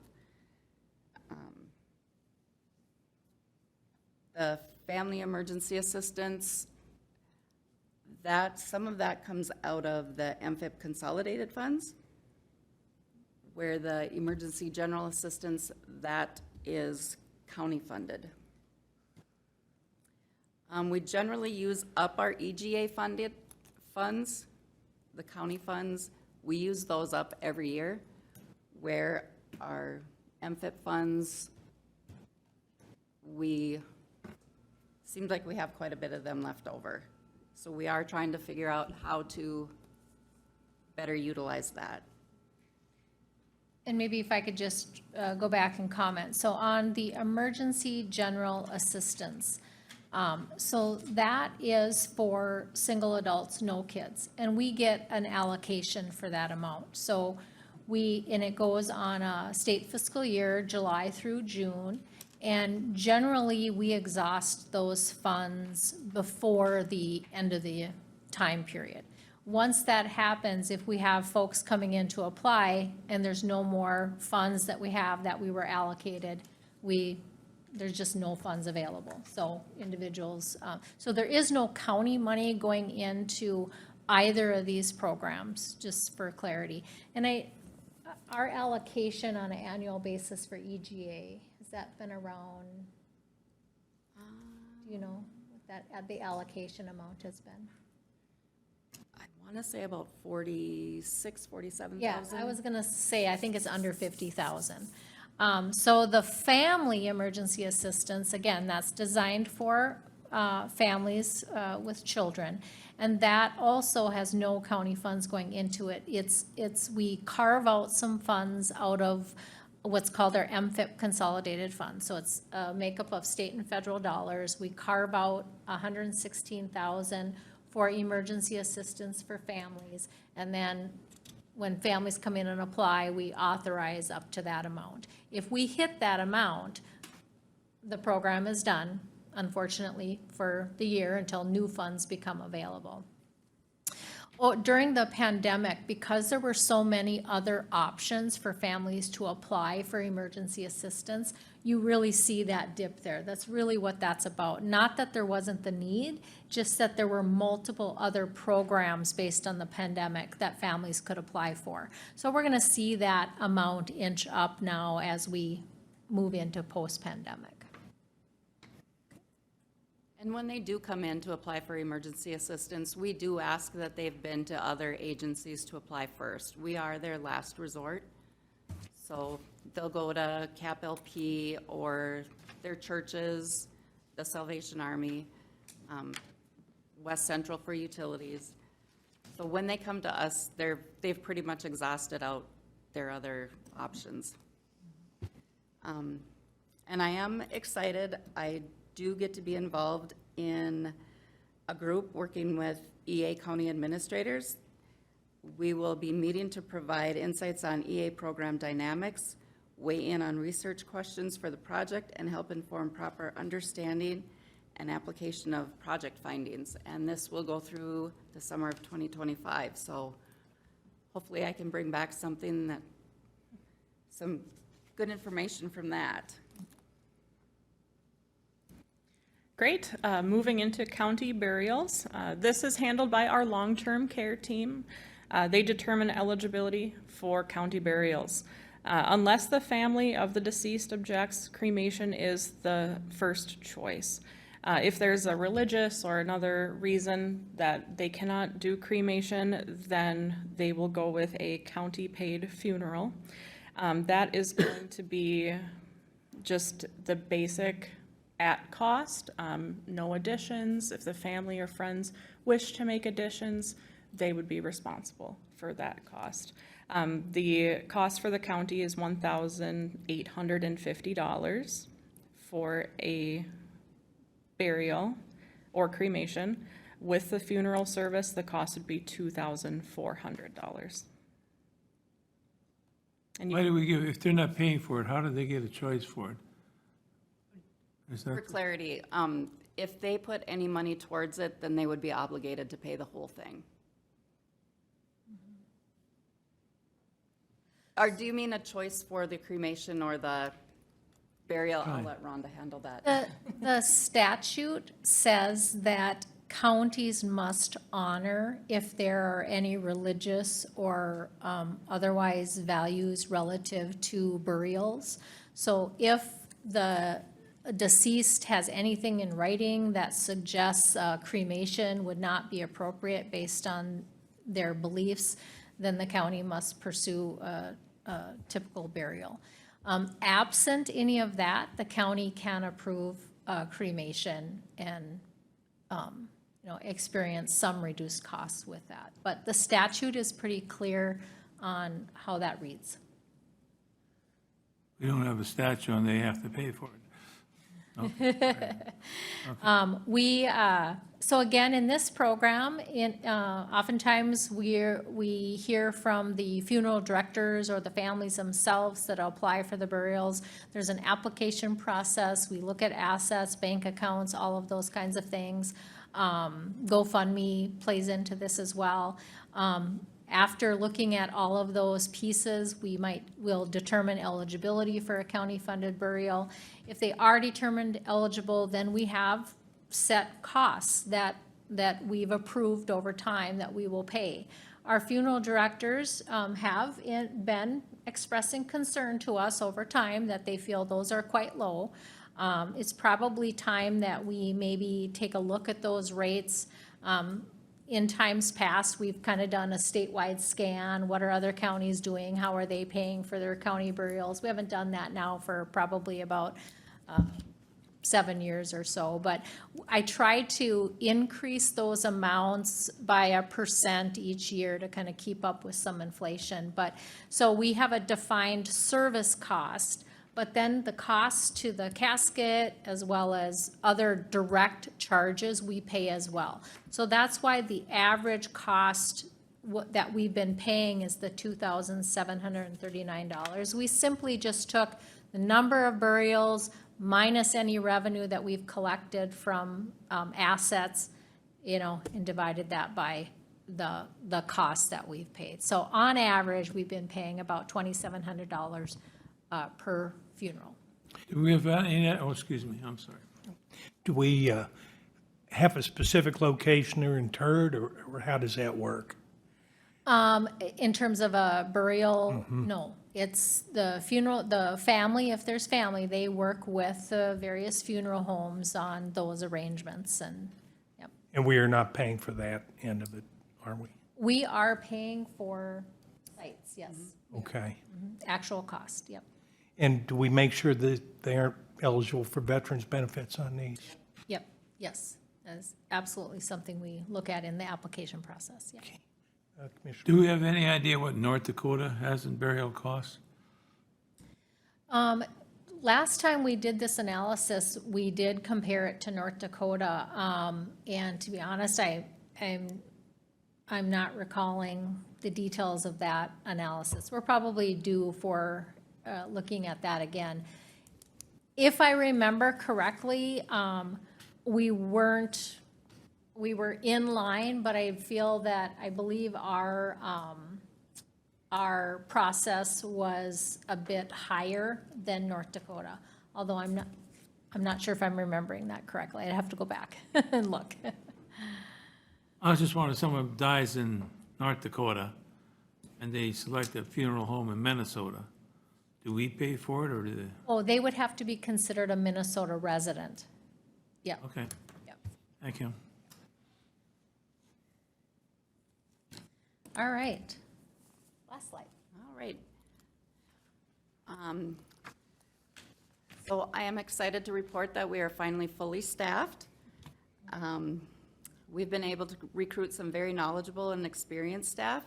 We have also added a case aide and another eligibility worker to healthcare, thanks to the approval from the commissioners, and to the healthcare unwinding money that was allocated to us by the state. And just like Sandy mentioned, we did move our long-term care team upstairs to her wing, which made room for the additional staff in our wing. And the hybrid work that we started in October of 2022, we have 3 eligibility workers that are taking advantage of that and sharing offices. And like we had mentioned prior to July, the Minnesota Care staff were completing the MA renewals for cases that had Minnesota Care on the case. But starting this July, now us at the county will be processing those. So we're going to see some higher workload with our healthcare staff here starting in July, and especially from October through February, which is where we see the most reviews happen. And I mentioned this before, I was 2 off. We have 70 families on the basic sliding fee waiting list, not 72, so. Yeah, that is it. Questions? Questions? You've been getting peppered with them all through the presentation. Thank you for your time and the opportunity. Thank you. We appreciate all the good work you do. Thank you.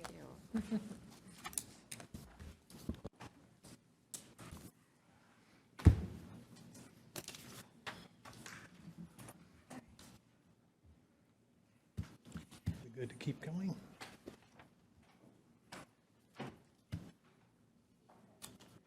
Yeah, no problem. Okay, next up, we have Public Health. Kathy McKay. That's the whole team.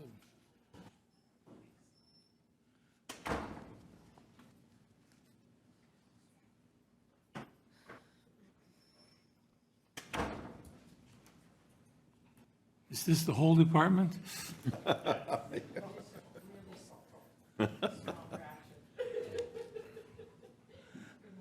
Morning.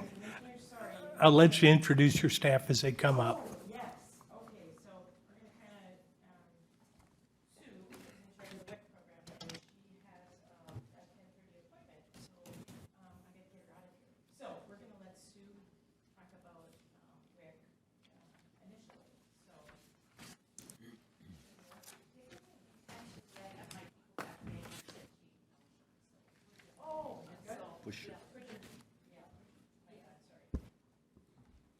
Hi, I'm Sue. I think I've met most of you guys. I work for the WIC program, and just kind of WIC stands for Women, Infant, and Children, and we serve our pregnant women, postpartum women, breastfeeding women, infants, and children up to 5.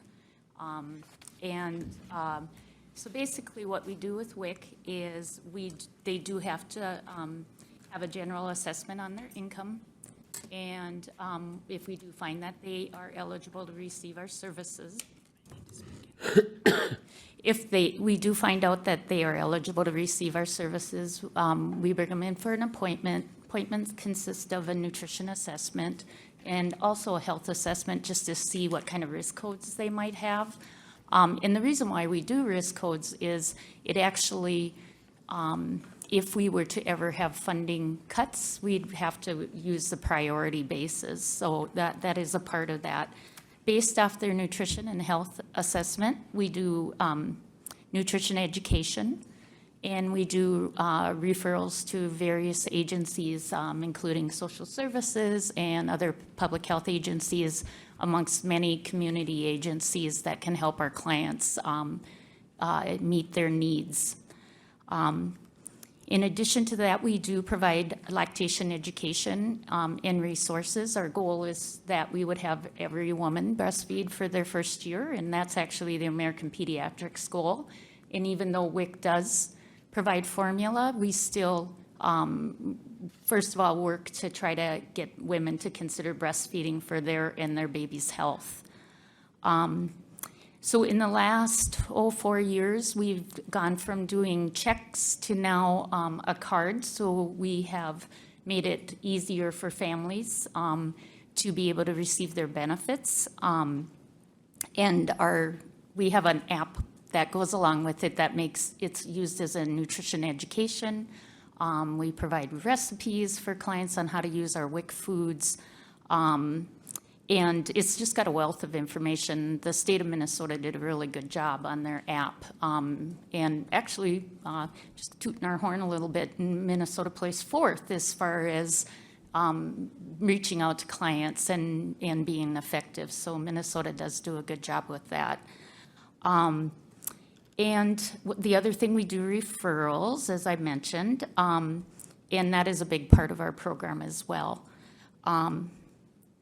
So just kind of giving you a little background on what we do. A contact for a client would be they have to come in, we have to meet for them 4 times a year. The original certification, nutrition ed is provided over the phone in the middle, like in 3 months. And then we have to do what we call a mid-cert halfway. And then we have to, again, have a nutrition ed contact. So those are our 4 items that we have to meet with every client. So for getting their food benefits, which we load on their card, that's kind of their investment for part of that. So just kind of giving a revamp where we're at right now. So in 2023, we had just a little over 2,300 unduplicated clients, meaning that 2,300 people came through our WIC services in the course of the year.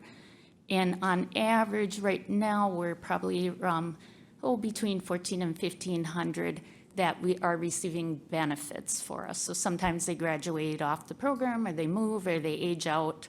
So over the course of the year, that's about what we're serving.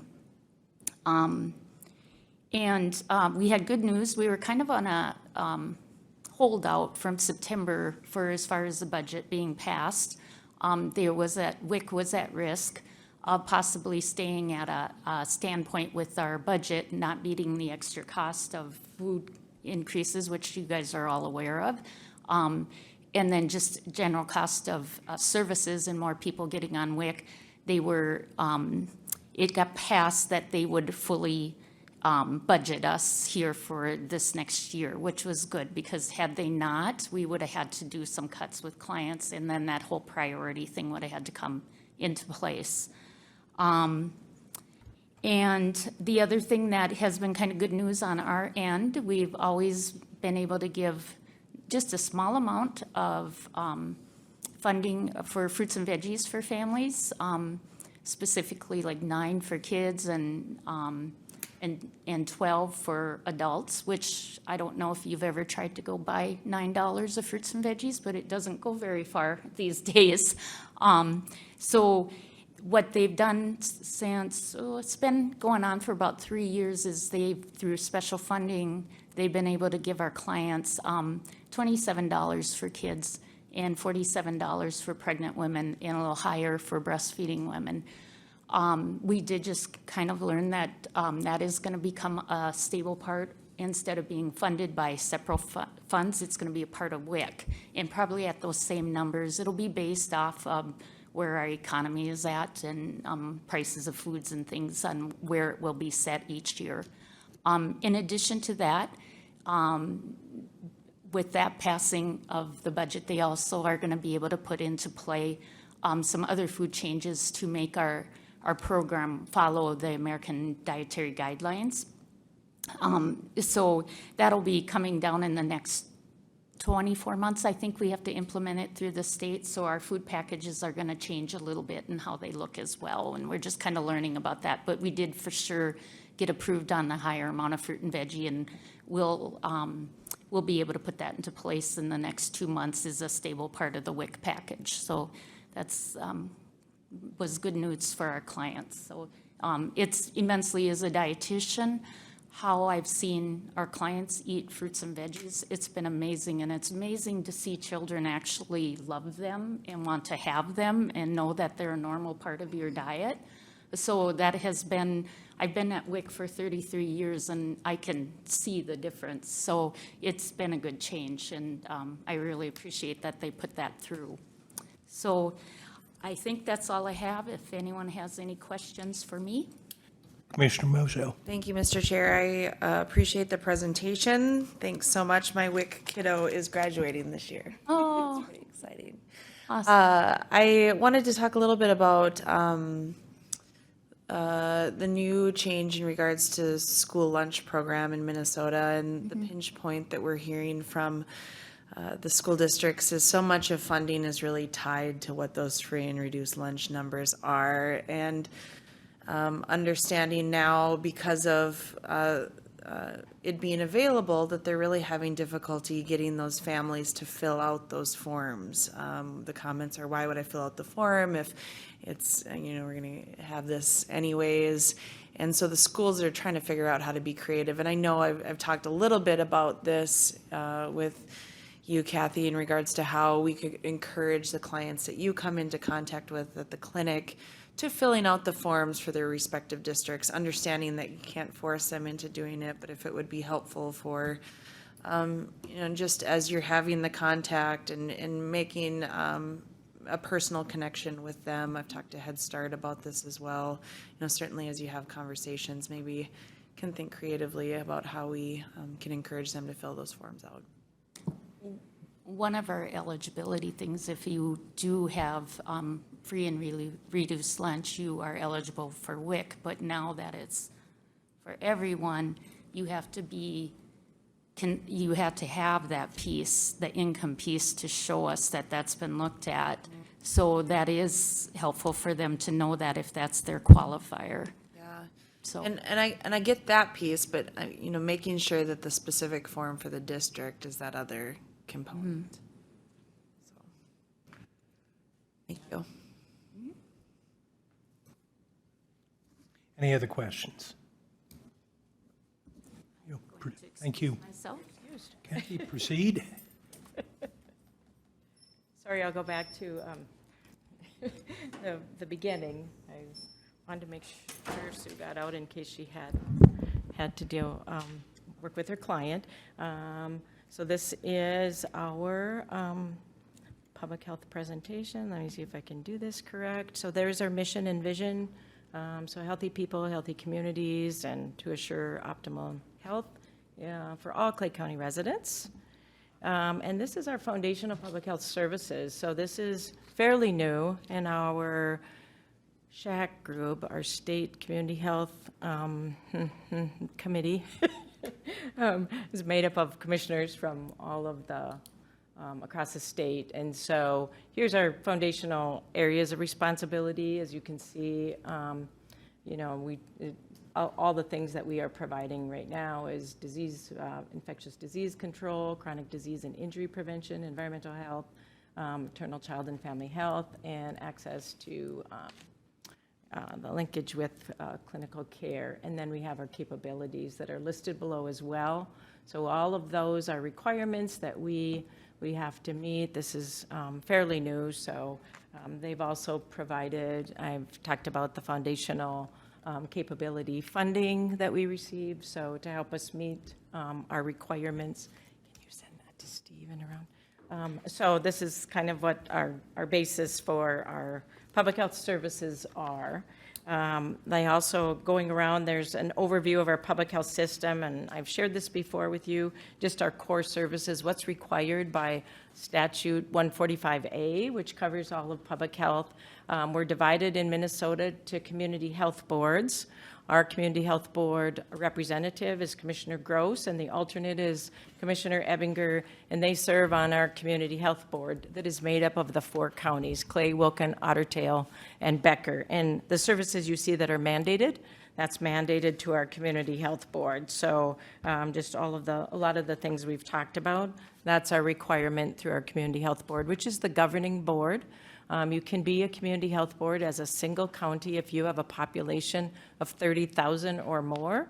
We have always been a Clay Wilkin Community Health Board. Obviously, Wilkin doesn't meet the population requirement, so they've always been, since the beginning of time, since the community health boards were formed, Clay and Wilkin have always been a community health board. Just in 2015, we asked the other 2 counties to join us as a community health board. So we can work across those 4 counties. We can share services. We can share staff if we have those, and they can share with us as well. So that's kind of the setup for a community health board. All of our funding comes in through the community health board. And again, that's made up of a commissioner from each of the counties and an alternate, and then 2 community representatives.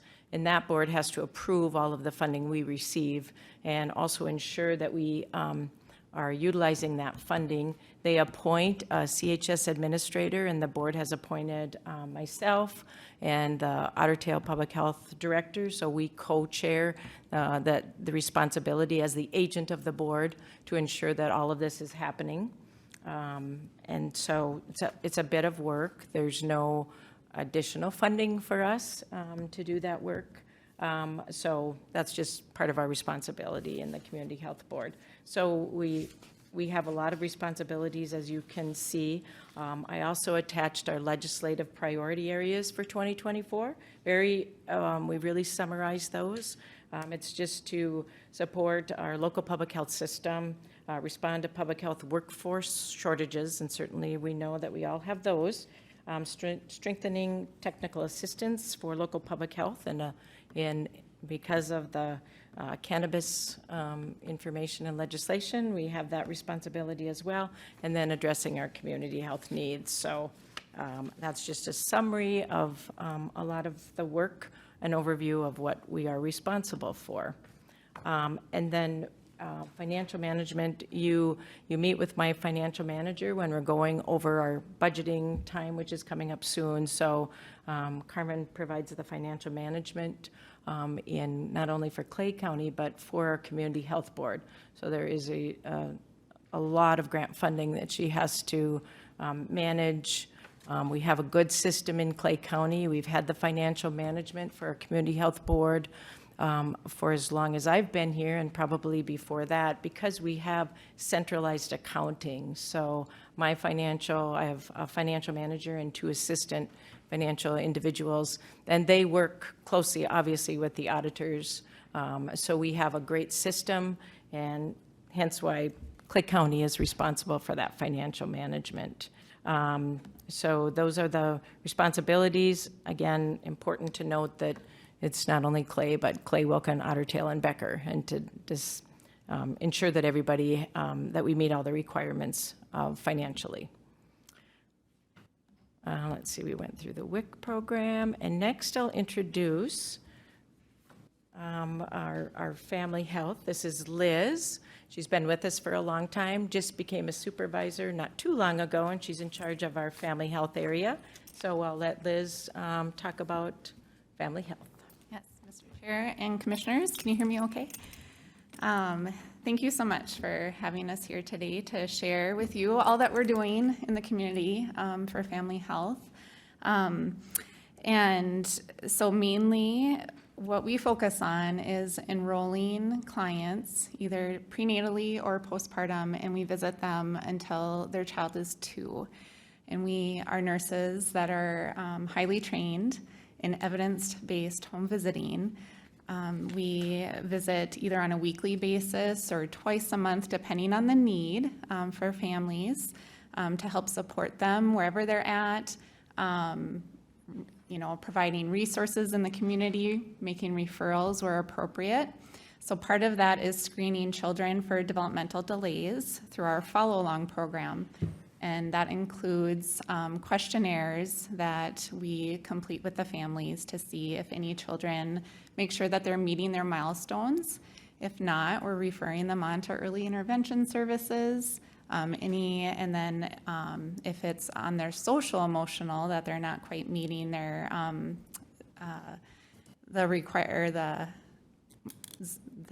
trying to think of the developmental milestone, thank you. Then we can refer on to like Lakeland Social or Solutions to make sure that they have the support with their social emotional needs. Other areas that we focus on too are Eddie Betty, so that's early hearing detection, intervention, and birth defects. And that is where we receive referrals from Minnesota Department of Health. And then we follow up with those families to make sure that they're getting the resources and getting connected to the providers that they need. Our nurses are also very involved in the community regarding meetings, community meetings. So our nurses attend Safe Kids, collaborative partners, early childhood for local and regional, local advisory committee, child protection, and then also with our evidence-based programs for family home visiting, we have regional meetings that we meet to make sure that we are following those program requirements.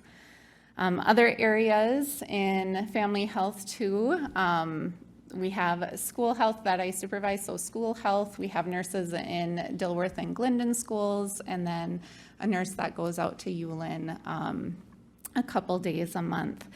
But in DGF, they are there on a full-time basis during the school year. And then our nurse in Dilworth, she also covers for summer school. We also have our nurse in the public health clinic, and this is where we provide many services to our community as far as immunizations, child and teen checkups. We do follow-up for TB, whether that's active or latent, and then also perinatal Hep B program. We do lead screenings. We also follow up for any high leads that we receive referrals from MDH from the state.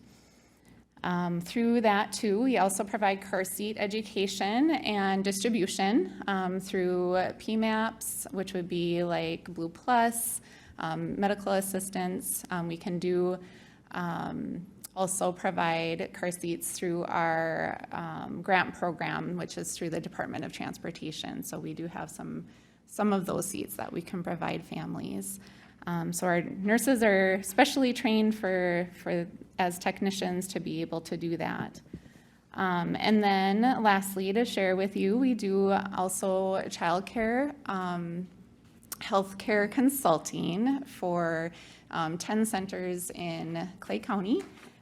So our nurses, if they have infants in the childcare center, we're in there on a monthly basis and making sure all the health and safety practices are followed. It's a state statute that childcare centers in Minnesota have a healthcare consultant. So those that choose to contract with us, those are the ones that we are serving. And then for those that don't have infants, we're in there either on a quarterly or annual basis. And then we also do policy review to make sure their policies are following whatever the current recommendations are for health and safety. Any questions that you have? Commissioner I want Gross. to go back a couple of bullet points. You said you do drug screens. Is that a mandatory thing, or you just go into school and do a drug screen, or how does that work? Sure. So our drug screens are provided in our clinic, and anyone can call and make an appointment for that, or it's through social services, and they have their clients come in and do the drug screen for their clients so that they can then, potentially see their child then if they pass that drug screen. Oh, Mm-hmm. Yep. okay. Yeah. I understood that wrong. Okay. Yeah. Okay. Yep. Mm-hmm. Any other questions? Okay, Thank you. thanks, Liz. Now we'll go to adult health, and I'll introduce Susie. Now, Susie has only been with us for a few months, so you'll be okay, Susie. New to the board, and yeah, she's our supervisor for adult health. She came externally from us, so she was not internal. So she's been doing a really good job for the only 3-4 months she's been here. So Susie, you're up. Good morning, Mr. Chair and Commissioners. So this is about adult health. We have contracts with 3 different health plans.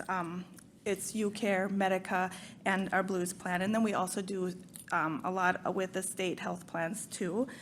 We serve the vulnerable adults in the community and people with disabilities mentally, and just try to keep people in their homes and out of the hospital. So that's our main goal, is just to keep people in their homes as long as they so choose. Our adult health staff assess the needs of clients and develop a plan of care, which they follow throughout the year. They set up services for vulnerable adults and the individuals that they see. They have ongoing case management, so they will go into their homes and see them once in the beginning, and then every 6 months, usually after, if they do 6-month checkups. Our clients are generally low income. They're elderly or living with disabilities, like I had said, and services are arranged by case managers with local providers to assist clients and remain in their homes safely. Does anybody have any questions? Do you want to talk about what the caseload is? Currently, throughout our programs, we have about 1,800 clients, and that number continually grows monthly. We get a monthly client list from the health plans, and then we divvy them up, and the caseloads are between 75 to 85 for our full-time employees, and this is above average what the recommendations are from the health plans. So we did just recently fill a couple positions, which has helped tremendously. Mr. Chair and Commissioners, just an aside that if you recall that you had approved our hiring of 2 social workers in a particular program in this area, special needs basic care, of which we have 2 social workers we were able to recruit. So they are also within Susie's program area. Commissioner Gross. I'm sorry, Commissioner Kravinoff. Okay, very good. It was more on your screen there, talking about who you serve. The elderly, I'm just curious on that. Is that is there an income level on that? They come to us, it's usually 65 or older, and then the income is, if the requirements are, if they meet Medicaid requirements. Okay, thank you. Other questions? Thank you. Okay. Thank you. Susie. Okay, I'll introduce Kent. Many of you know Kent in our environmental health program. So, been here for lots of years. Thank you so much. He's been here for only a few years. Yeah, that's better. Good morning. Yes, environmental health, as you see on the screen here, I think it's things that we've discussed and know. Just give you kind of a snapshot of the recent things that we're up to right now with the underpass project, the mall, Center Mall demolition, and also the Moorhead High School. The demolition permits have been a huge portion of my time for the last couple of months, getting through those structures, analyzing asbestos results and testing and abatement and issuing demo permits. So that has been pretty busy here for the last couple of months. Now with our hopefully permanent change, transition in the weather, we've been able to get out and do some septic system inspections for the existing systems in the realty markets, houses for sale and so forth. And that's been going pretty well. Things are, typically in the spring, we're waiting quite a while for things to dry up, but that's not a problem this year. So that has been kicked off, and we're doing those inspections, and that's starting to ramp up as well. In the food and beverage world, one of the bigger topics that we deal with are the vacation home rentals. Most of the conversation up to now in the current time period has been, as part of the CHB, Otter Tail has a big portion of those happening in their county. We have had a couple approach us in Clay here, and so actually on Thursday I'll be meeting with planning and zoning, and we're discussing what we can do and what process would be appropriate for allowing that type of use in the county and what it's going to entail. So that will be one of the next things that we're probably tackling and coming with the best way to deal with it with planning and zoning and also with our licensing. So just kind of those are the biggest things that are happening now. I know we've talked about many things in the past, but if you have any questions. And Mr. Chair, just to give you an idea of Kent's work, so he is the program director for the delegated agreement, which covers Clay, Wilkin, and Otter Tail. So there are individuals that work in Otter Tail that he has to oversee, has to standardize, has to provide supervision. So that's a large portion, as well as one individual that works with him for Clay County, and they also cover Wilkin County. So he's got a pretty large responsibility. Commissioner Kravinoff. Just real quick, new legislation coming through do you know where we're headed on well testing, certifications, that type of thing, or you hear? Right now, basically the requirements for arsenic testing when new wells are drilled is in place. Are you maybe specific to arsenic or just in general? I think it's, I think that's what they're trying to draw out, but I thought, I might be reading the legislation wrong, but it was just testing. Yeah, I probably can't speak to that on a knowledgeable level. I know that it's being discussed. We also are talking with that in respect to the vacation home rentals because those are water supplies that renters, families are coming to use. Sure. And we're trying to figure out the best way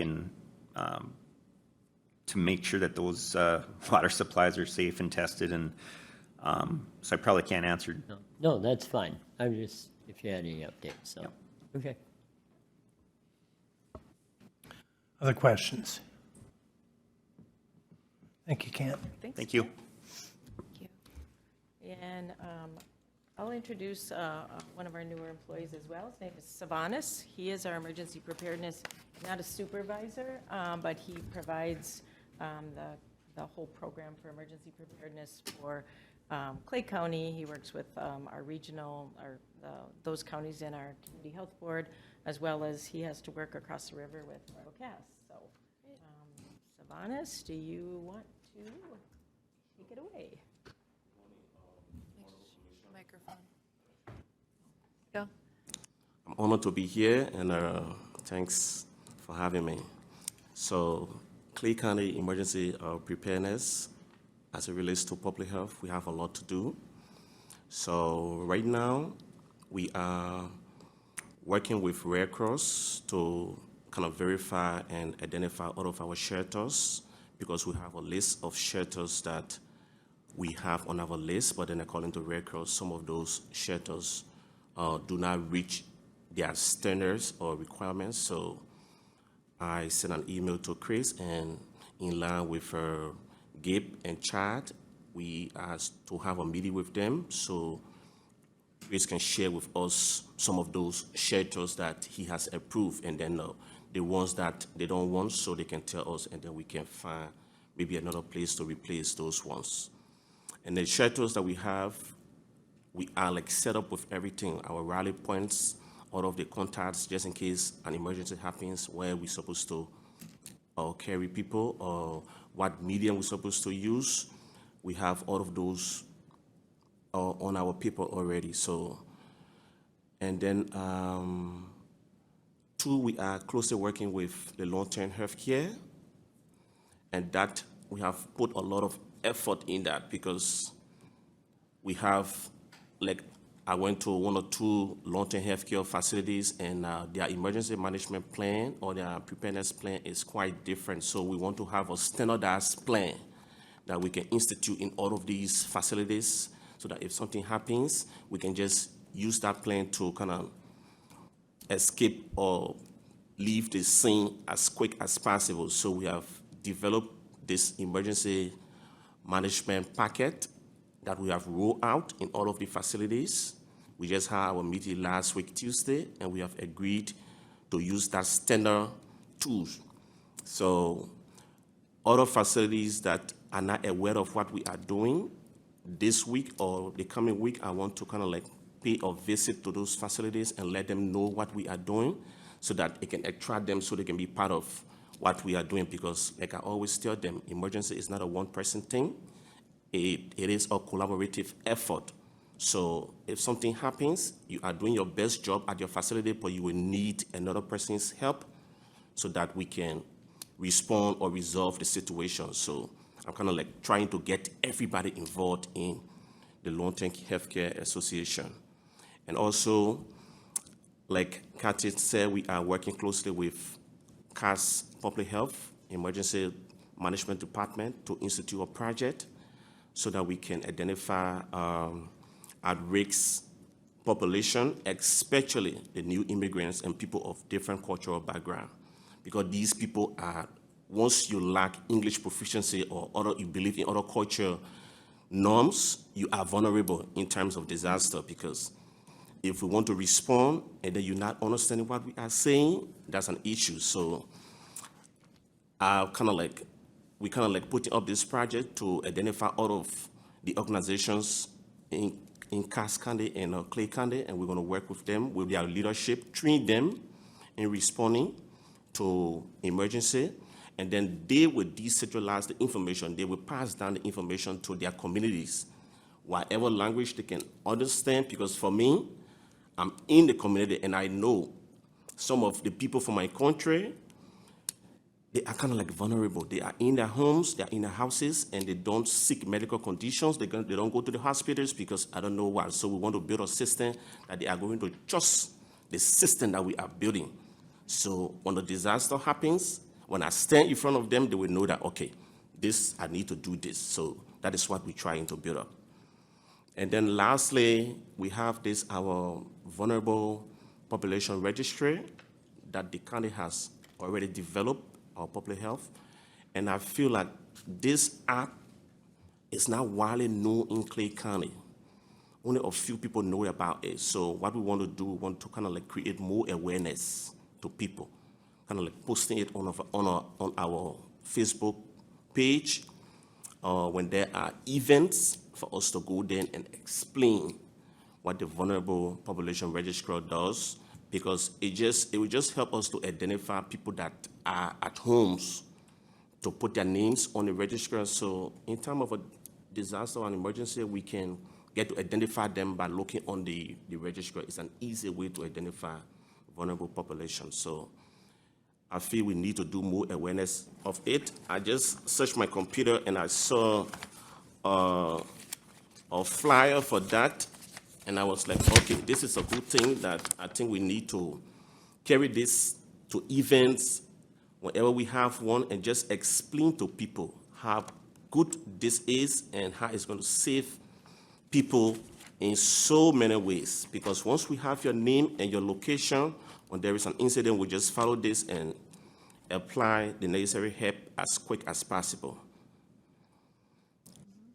Thank you.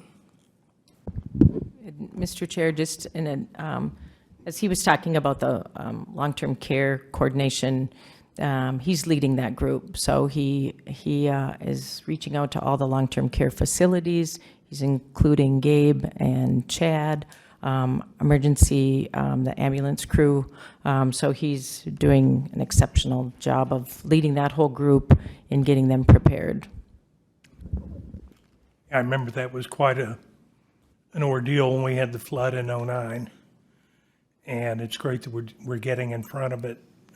Hopefully with the diversion, we won't have another flood, but you have to have plans for what you didn't plan on. So it's excellent. Any questions? Okay, proceed. Thank you. Thanks, Savanas. Next is Mr. Rory Beal, who's been here just a little bit, and he'll talk about health promotion. Morning, Mr. Chairman, Commissioners. Thanks for having us. I'm here to talk about health promotion. We're going to start with this social determinants of health, kind of some lingo that we often use, and I want to translate it because sometimes lingo maybe isn't easily translatable. 30 years ago in public health, we spent almost all our time and effort trying to educate individuals to make healthy choices and healthy behaviors. And of course, that's still really important.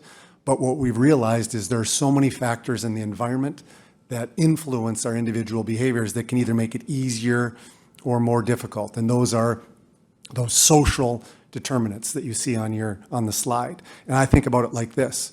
I spent the first half of my career promoting active living and healthy eating. And what I've come to realize is that if a student in school isn't sure where her next or his next meal is going to come from, or if a student in school doesn't know if they have a safe place to sleep at night, they're probably not concerned if half their plate is filled with fruits and vegetables. They're probably not wondering when they're going to get their next bout of physical activity.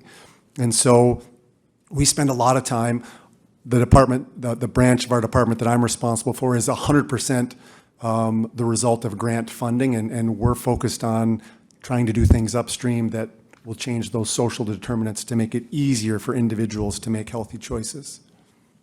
And so some highlights and summaries of our programs. The largest one, the kind of the cornerstone of our area, is the Statewide Health Improvement Program, SHIP. It was originally funded in 2009. We've had 3 of the same staff that have been with us working on that for most of those 15 years and are recognized by the state as some real leaders. And they're focusing on improving the environment to make it easier for people to access healthy foods, to be physically active, and to avoid the use of tobacco. And so some of the things that might stand out, there's an effort right now to try to connect the Heartland Trail with the city of Moorhead, Buffalo River State Park. One of our staff, Patrick Hollister, is an active living planner. He's an actually trained planner. He's been working on that for some time. Jason Bergstrand, who leads this work, helped establish the West Central Minnesota Food Policy Council this last year to improve access to locally grown foods. And Karen Nitskorsky, who's a contracted staff, does a lot of work with our schools. She works with 17 schools on their wellness policies, trying to support them and nudge them to do things to build movement and activity into the school day, to improve access to healthy foods, things like that.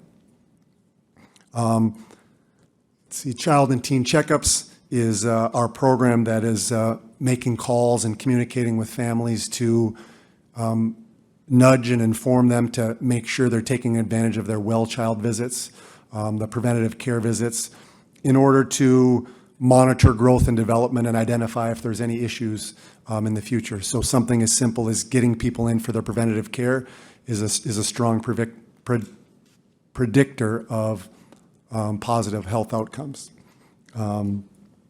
Jason McCoy, who I think most of you know, our tobacco prevention coordinator for the last 2.5 years, has been working with Dilworth, Glendon Felton schools on a program called Positive Community Norms, changing the norms about substance use.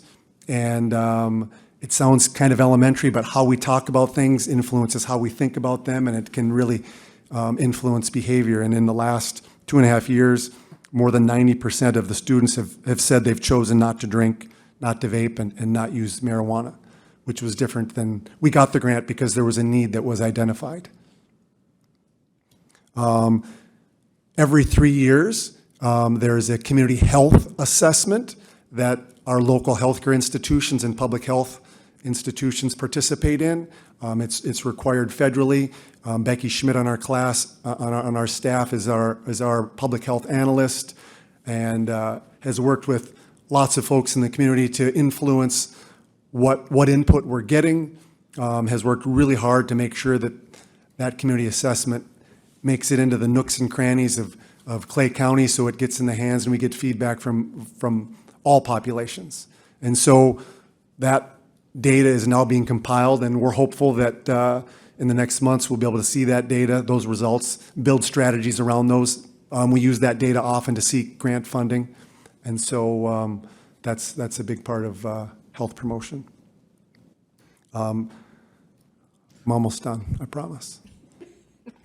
We've got Sarah Dixon-Hackey, who's doing diversity, equity, and inclusion work on behalf of the county. Last year, she helped coordinate a New American Mental Health Provider Conference to help identify and connect folks and reach populations that maybe weren't trusting mental health providers, and she's doing that. She helped launch a translated page on the Clay County website.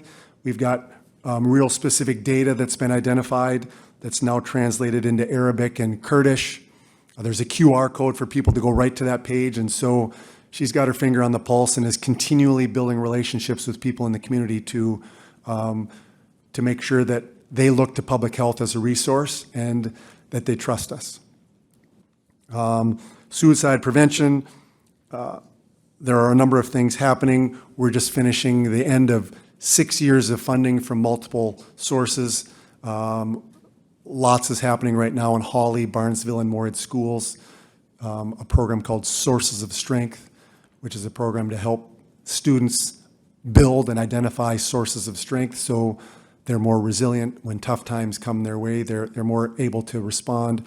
And so a lot of work to build protective factors and reduce risk factors for those populations. And we think in a week or so we'll have an announcement about 4 more years of funding that we're hoping to secure. And then last but not least, you are aware last summer we hired Annabelle Dufault to lead our opioid program, and she's hit the ground running. In her short time with us, has established Clay County as an naloxone access point. So if people are looking to access naloxone or fentanyl test strips, we're on a registry that people can find, and they come to us to get those supplies. She also has been doing a great deal of education, knocking on doors, trying to get in front of people to educate about the use of Narcan, naloxone, and hand it out, get it into people's hands so it's easily available so if there is a crisis. And I think one of the most exciting things is, you may be aware the Morehead Fire Department has hired a community risk reduction coordinator, And Annabelle is coordinating, orchestrating some work right now to create an opioid response team. We know that the timeliness of a response to a near fatal overdose is predictive of that person getting help. And so with Moorhead Fire, with a local private treatment organization, we're getting ready to pilot a response team that's going to respond in a real quick manner in order to help people and family get connected and hopefully get them on the right track to kick that habit. That's health promotion. Thank you. Thank you, Mr. Chair. Thanks for the update. Just as you were talking, I know you'd mentioned Heartland Trail, and I know there's been some work that you've done there. So I know there's some community stakeholder meetings coming up that MetroCog is helping facilitate. I know Commissioner Gross and I think Commissioner Ebinger are the ones on that, but I did push your contact to Dan there so that he can include you in the conversation for the stakeholder meetings. Thank you. And Patrick Hollister on our staff is on that planning team. Perfect. Thanks. If you could let Commissioner Gross and I know when that's occurring. Actually, I know Dan Farnsworth had been in contact with Commissioner Gross and I spoke to him yesterday and let him know that you were the representative on that, so he's working you into those. Great, thank you. Yeah. Commissioner Gross. You mentioned Jason Bergstrom. Who's he with that, on your first bullet point there, access to healthy foods and farm to table? Who's Jason Bergstrom with? So we have two staff, Jason Bergstrand and Patrick Hollister, that group serves Becker, Ottertail, Wilkin, and Clay. Those two are headquartered out of Ottertail Public Health. And then Karen Nitskorsky is also headquartered out of Fergus Falls. And so there are staff, but for that grant, it serves the four-county area, and they're headquartered in Fergus Falls. Thank you. Other questions? Thank you. Sorry it's taking so long because Rory was long-winded, but detox and withdrawal management, you're pretty familiar with what we're doing. And by the way, Troy is at a job fair this morning, so he could not make it. Just trying to recruit staff for our new facility, which will be opening in the fall. Currently 6-bed, of course, you know, and 32-bed. We're looking forward to. And so he's heavily recruiting, trying to hopefully get some interest in that job fair today. So I apologize for how long this took. I thought it was a good time to meet a lot of our supervisors, at least hear from them. So appreciate that they were all here, and then to meet Savanas as well. It was Public Health Week last week, and thanks to our county administrator, he allowed us to take that whole week off. So we really had a great week last week. Oh, just kidding. No, he did not allow us to take it off. So, and we have 95 employees with all of our program areas. And that includes, of course, our detox facilities. So thank you for accommodating us today and appreciate the time. If there's any general questions, I know you got still have lots of agenda stuff to do. On our detox unit, what is the date that we got planned? Or I don't know if you know that or if Is it end of August? Excuse me, Mr. Chair, Commissioner Gross, they've said end of August, beginning of September at this point. So Is the motor vehicle department close to that too then? that is going to be more towards the end of fall, beginning of winter. So. Okay, thank you. All right, thank you very much. Thanks, Kathy. Thanks, everybody.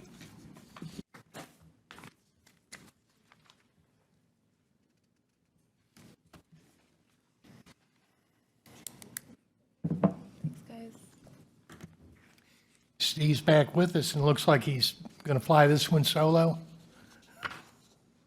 Thank you, Mr. Chair. Yes, I have a couple here that I guess I'll be flying solo here today.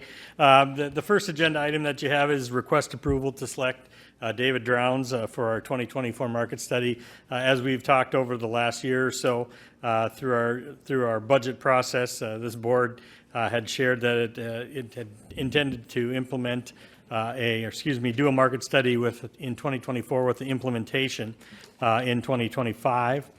We last did a market study in 2019 with the implementation of 2020. There's been a number of things that have happened, of course, over the last 5 years. We've had COVID, we've had situations that certainly impacted our workforce.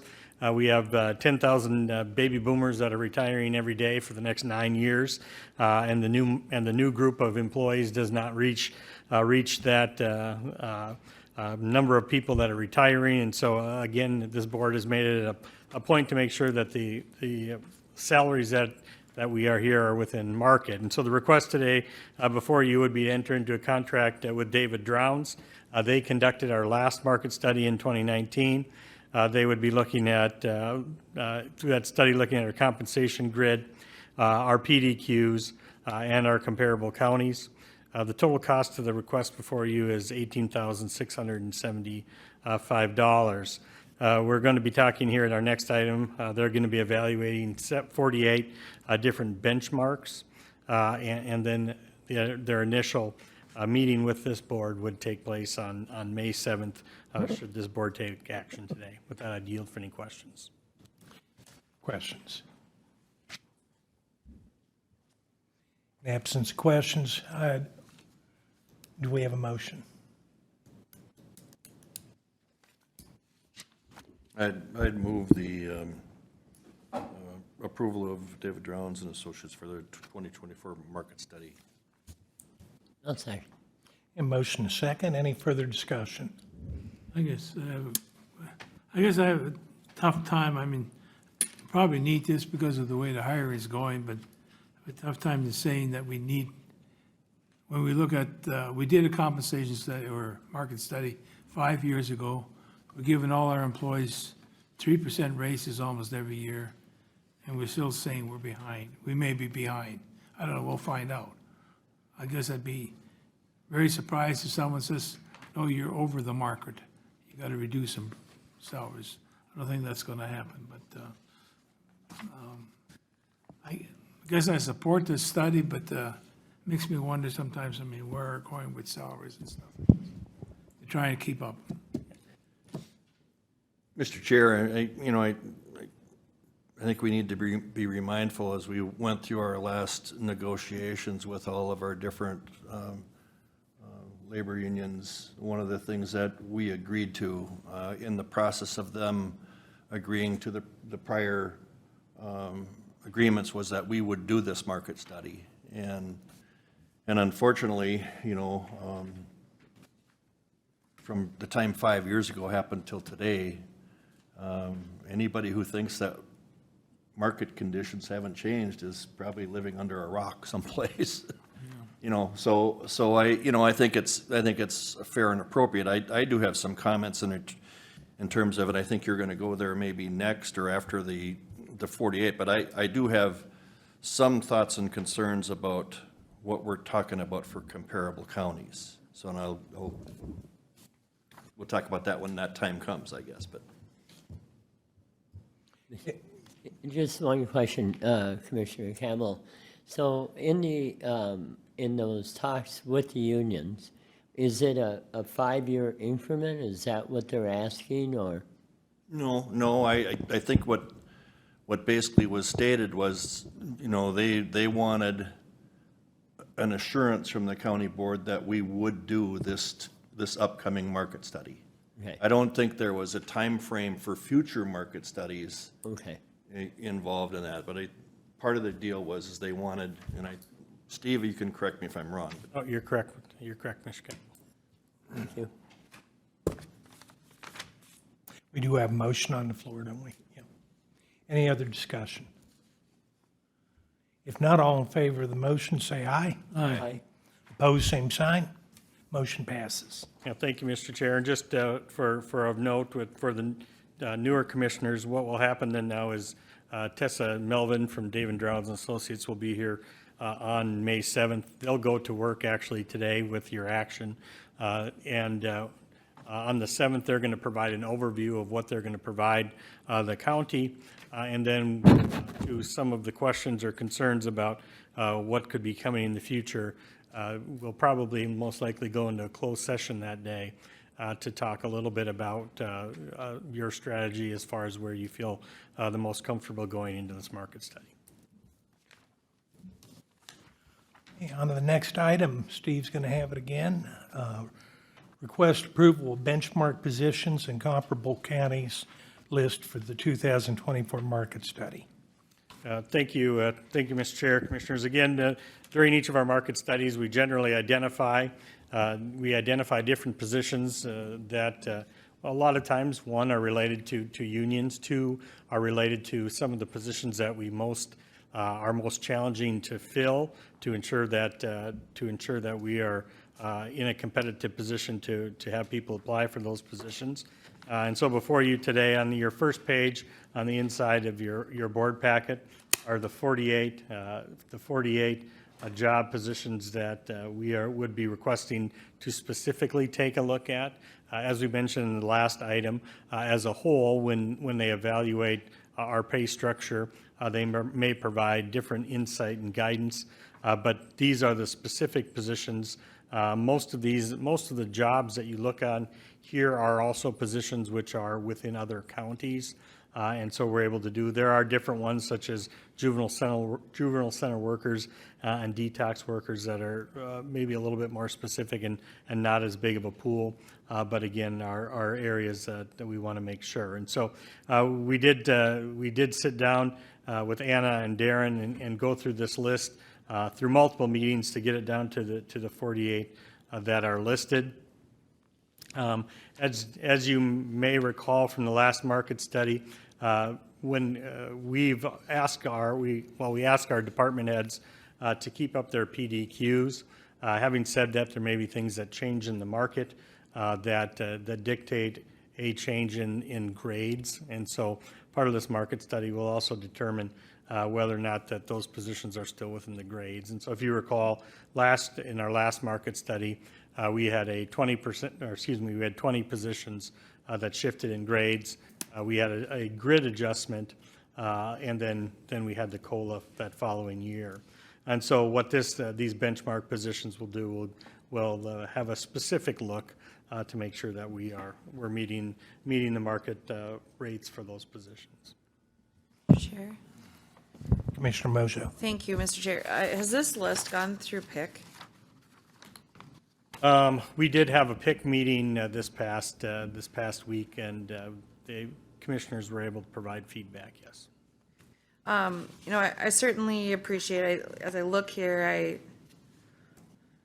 I see positions that have been tricky in the past. I struggle a little bit. I understand department heads are typically the one that we have the most challenge with, and that's a tricky one as we look statewide. I struggle that the majority, I think almost every department head is on here. That's maybe just sidebar comment, but the one that I really struggle with, we had our assistant county engineer position out for a long, long time to hire, and that's not one that's on here. And as I think back historically over the last 18 months, that was probably one that was out the longest with no applications, and so curious if that would be one we'd be interested in adding, or why maybe it's not. Do we still have that position? I thought we changed it to a lower grade. We hired an assistant county engineer. Well, yeah, but he wasn't an engineer.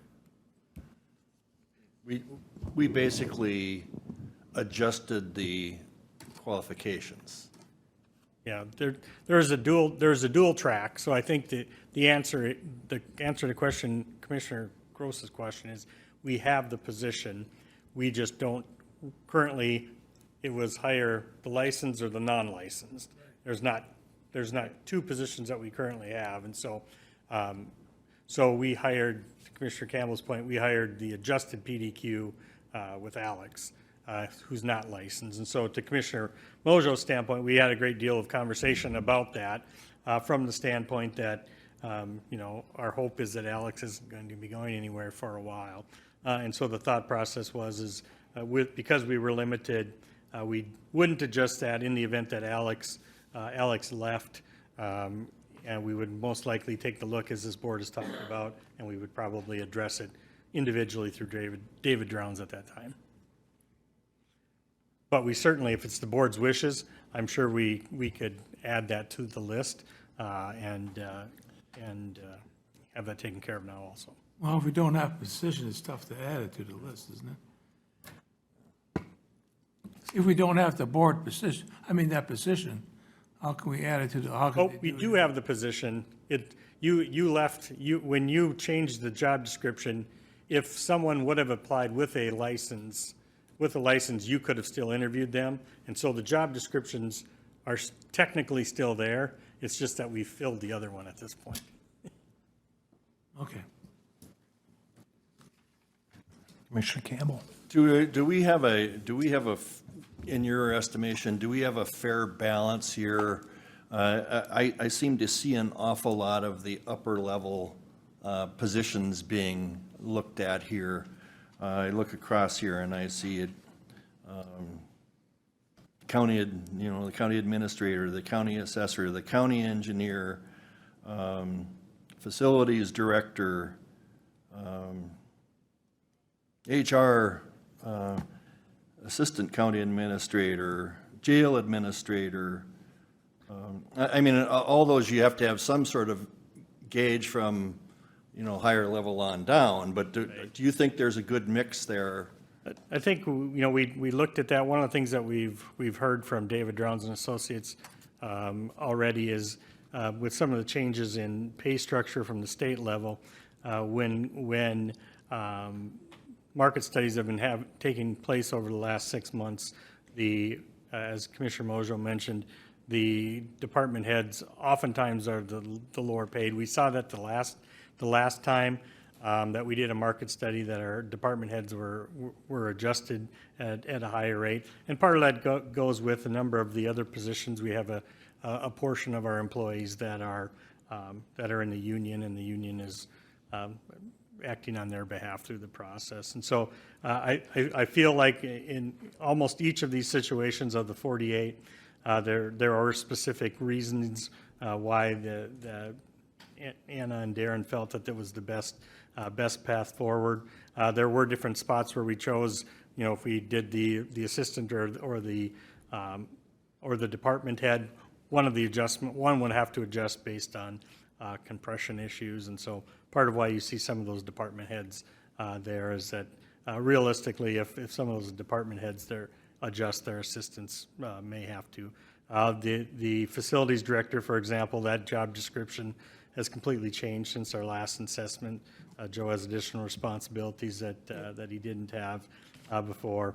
Like the county highway engineer, again, that's well versed to the challenges that we've had. And so the assessors, from a state standpoint, they're pretty critical as far as the education that they need also, and the experience. And so making sure that those positions are being addressed was a point of concern. I guess the reason I asked that question, I guess I haven't seen in the past where we've had a real demand on, or a real influx of our, higher administrative people leaving Clay County. Compared to, those who aren't in the administrative role. And when you do part of what you want to do a market study, of course, is to make sure that we're within a good range for being able to be competitive in the hiring process, right? Isn't that part of what this is about? As well as making sure that, our past numbers are in line with them not wanting to leave for another county, for example. Yeah, Mr. Chair, Commissioner Campbell, you're correct. And part of what these 48 are set to do is they're set to look at these positions as a whole. We have, something as low as from a grade standpoint of the custodians to the county administrator. And these positions are to act as essentially the barometer to when they look at the full grid. So to the importance of, like you said, to making sure that there's a well-rounded positions on here. These are just because positions are not listed on this grid doesn't necessarily mean there wouldn't be an adjustment to somebody who's not on here. Well, I get that, because we did it across the board. Right. The last time, and I'm assuming that's what this will lead to, too. Yes, that's correct. Just an assumption. Potentially. But again, in fairness to everybody, I don't want to be criticized for saying, boy, you're going to do this market study, but you've chosen a lot of upper level, and I just want to make sure that we're doing this evenly across the board. That was. Well, part of the issue on that is you're going to have compression if you don't look at both ends of the entire system. Well, And but the compression will take care of it, because if you have to increase the bottom, then you have to maintain your compression, so. But that gives you an opportunity to set the top at a realistic level. We've got, I won't go into details, we have a community here in our area that has compression in its upper end because they haven't looked at it holistically at what everybody makes and opened it up a little bit. So I can see the logic in having these positions. Any other questions or comments for Steve? And, Mr. Chair, the second portion of that is identifying who David Drowns would be comparing our salaries to. Again, as we've talked about, we're kind of in an interesting spot as a county. We're maybe not as big as we're number 16. We're not necessarily in the top, but we're certainly not in the bottom from a population standpoint. And your third page of your document is a map that put together the different areas that they would be suggesting. Again, this is certainly open to the board's feeling and directive. Again, they've got it identified where the different counties that they're looking at, where they are from a population stand, above, below. And so on your back sheet, it has it kind of color identified, same to the map, and would be looking at the possible counties. Again, the feedback that was provided here, there's the bottom three are Steele County, McLeod, Becker County, Cass County of Minnesota, that is. And from the discussion standpoint, those were four of the ones listed where they were open to possibly deleting those or keeping it based on Becker County's proximity. So, Mr. Chair? Go ahead. I want to speak to the possible additional comparables, and I struggle with that. I think they're close to the metro area. They probably do their own comparisons, and they're comparing to the metro area, which we obviously know is higher. Sure. And sure, do we sometimes have to compete with them? Yes, but more importantly, we have to compete with locally here in most of the job areas where we have trouble filling. And I'm referring to Fargo and Cass County.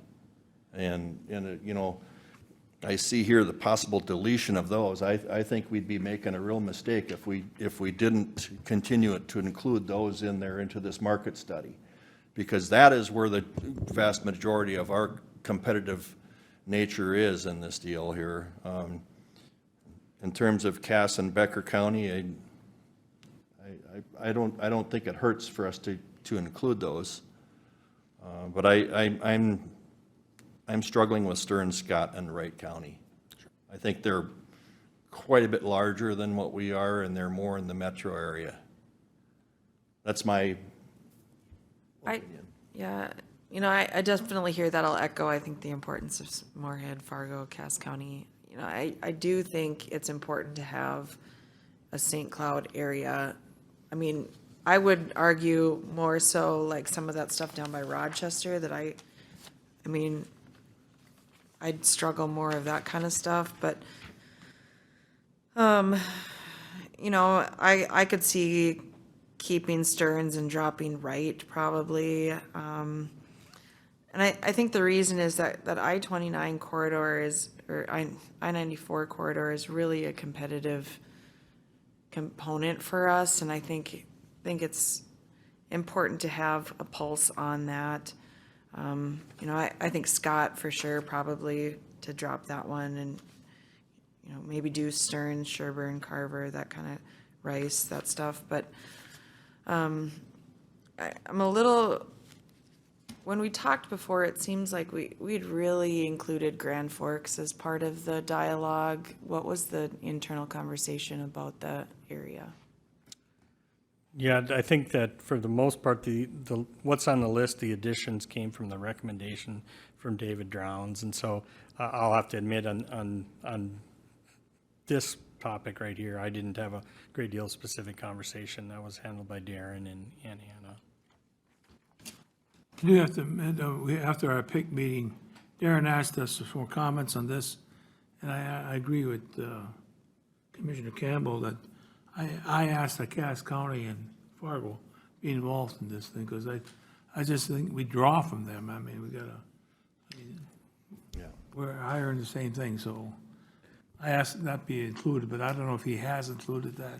Yeah, I think, I mean, he has it listed as the three locals, which I think makes a great deal of sense. I think it would be silly for us not to include those, just because, as Commissioner Campbell said, that's who we're competing with on a lot of things. I do think one of the points of I'll use Stearns as an example. I know that one of the things that we've talked about at different times, for example, is Stearns County, Hennepin County. There are two examples of, while they're towards the metro, they are also counties that utilize remote work highly. And we've had specifically social workers, for example, that said, I can go to Hennepin County one time a month for one day, and I can work remotely the rest of the time. And so I think what Anna and Darren were trying to capture was at least one of those counties as an example that that potentially that I-94 corridor our employees could leave for if they had a remote option. So, but I can guarantee it impacts on the hiring of law enforcement personnel. It's a statewide market, and you're losing people to the metro from this area, and that's been the case for years. So it's worth looking at least at Stern. I know we're not going to meet the salaries that are being paid in Maplewood and Eden Prairie and some of the metros, but we need to get some general feel about what the salaries are in that part of the state, simply to be competitive in a couple of our areas, social workers being one of them. But I agree with you all on City of Moorhead, Fargo, and Cass County, North Dakota are definitely needed. We need to include those. That's our immediate market. I just want to, going back to the past, the last time we had this done too, and when these comparable counties were done, we actually brought in some higher, we brought in Carver and some of those higher populated ones to give us a better, I guess I don't have a problem with including Stearns. I think Commissioner Moser raises the issue about the Highway 94 corridor. I still have not seen a great amount of Clay County people moving that direction, and if they have, they've maybe done it for some other reasons, and I've also seen where a couple of them have come back, if you recall. Yeah. I guess I'm open to including Stearns in there, but I think all the other ones should stay there as well. I guess I'd be interested in knowing how many of our employees have left our county to go to another county. I mean, I realize there's been retirements and resignations and stuff like that, but I haven't heard very much that people go to another county. So. Well, and I think that has happened, but there could be multiple factors of why, some might have moved because they want to be closer to family, so it's not necessarily just the compensation piece, but I guess to move this forward, I don't know if you're looking for direction today on that, but We are, Mr. Chair, and Commissioner Campbell. then I would move that we adopt the 48 positions as proposed for the comparative study, and that we include the counties listed with the exception of Scott and Wright counties. You want to address the Fargo? And that would include continuing to have the city of Moorhead, Fargo, and Cass County in that study. Second the motion. Have a motion and a second. Sarah, did you get all that, or? Okay. Any further discussion? All those in favor of the motion say aye. Aye. Aye. Opposed, same sign. Motion passes. Thank you. Doesn't look like he's going to give up his seat. Nope. Keep the seat warm here. We'll move on to request approval of change order number 2 for the DMV project. Thank you, Mr. Chair, Commissioners. Again, before you, you have change order number 2 for the Department of Motor Vehicles. As you can see, the request before the Commission is to utilize contingency funds of $4,666.90. There are 3 items. One has to do with our monument change. Again, we made some changes that will just be one sign out front, and so we're continuing to tweak that.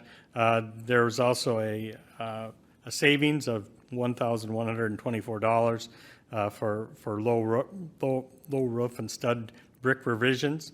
And then there was a fire hydrant that needed to have an extension to make sure that it got up above the ground, and that was $38.13.50. And so with that, I would conclude.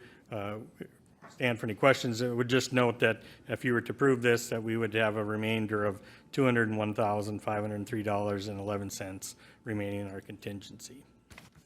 What's the 5.5% CM fees?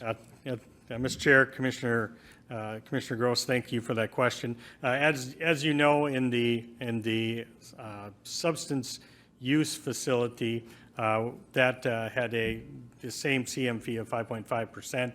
As we've talked about with other projects, when projects are lower, there's a tendency to have a higher CM fee. And so through the negotiation process with Mr. Gertz, what we agreed upon was keeping the 5.5% with also with the DMV, but that we would pay the 5.5% increase on the contingencies. And so rather than we're going to pay 5.5% up to 200,000 versus an additional percent or 2 or 0.5% or percent. So that instead of that 5.5%, Mr. Gertz would have come in at 6.5% for the whole project, and we've been paying 6.5% on $6 million versus 5.5% on $1 million. So we would have we're saving by paying a lower CM fee overall, but paying a percentage of that CM fee on the contingency, we saved anywhere from $30,000 to $80,000. In other words, we're paying 5.5% on change orders. Yes, that's it. Yeah, rather than paying a higher percentage for the whole project. And so from a county perspective, that was a financial benefit to us. Yeah, I see a $301 increase, but I don't see you say it's a benefit to us. There's no decrease on there, is there? No, because ultimately what we contracted with them for, if that 5.5% fee would have been 6.5% as an example, and so that 6.5% fee would have been charged to the full $6 million. And so we would have paid more up front. You wouldn't have saw this $301 because it would have been part of the contingent overall project. But that $301 is actually a savings to the project if we would have had to pay a higher rate overall. I'm sure we'll see that change order coming. Mr. Chair. Commissioner Mojo. Thank you. I appreciate the conversation regarding this. Certainly, these are some change orders. One, we never want to see your change orders, but these are some change orders that have been pretty well vetted through, and there's been some important components that have been added in regards to how the flow of the facility will operate. And, we really did feel like these were quite a necessity. Certainly, if we look back at some of our other projects, we would have been really happy to have change orders with this amount, at this amount. So, I can stand for any questions, but feel like we've tried to update the board as these change orders have come along. It's just they're all coming at once for ease of a motion. Second. You said you had a motion? Well, I will make a motion. I said for ease of a motion, but I'll make a motion to approve. Good idea. Second. A motion, a second. Any further discussion? If not, all in favor say aye. Aye. Opposed, same sign. All right, Steve, on to the next. All right, last one. Change order number 5 for the withdrawal management project is before you here this morning. There are several different things, as Commissioner Mojo mentioned. A couple of these you've been updated on. There's been discussion in committee assignments. It's also been extremely important for Commissioner Campbell and Commissioner Mojo that their usage of being able to approve any changes not be utilized except for in cases of emergency. So a number of these on here today you've not seen. The additional cost for large frames for steel. Again, there's a document that explains each of these. The two that I kind of want to focus on, unless there's additional questions, are some of the two higher items. Number one are the added sinks in the intake room. I think Commissioner Mojo, Commissioner Campbell have talked about those, making sure that at the intake room, for whatever reason, this was overlooked and they didn't have that, and so that was a late addition. The other item was PR15, the anti-ligature door hardware in all the bedrooms. Coincidentally, in all of the different day room programming areas, they were addressed in the plans, and for whatever reason, they were not included in the rooms. Just coming from my background, this is probably one of the best things, or the best money that we can utilize would be to have anti-ligature to balance some of the challenging behaviors, suicidal ideations that we might face. There was a credit of omitting a bollard around the transformer of $2,000. And again, the total request before you here today is $44,523.27. If the board were to approve that, we would have a remaining contingency of $205,838.42.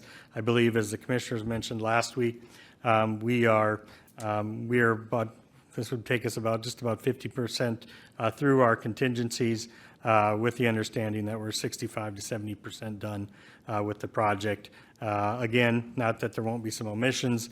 Generally, once we get out of the ground, we've seen through our projects that there's limited surprises. And so as we've talked about in our committee with both of these projects, we feel like we're in a very good position from a contingency standpoint. With that, I'd yield for any questions. Questions? Steve, Commissioner Campbell? Steve, I thought last week, I thought Darren had mentioned that the 10,500 had already been brought before this board for approval, and I just want to make sure that we're not.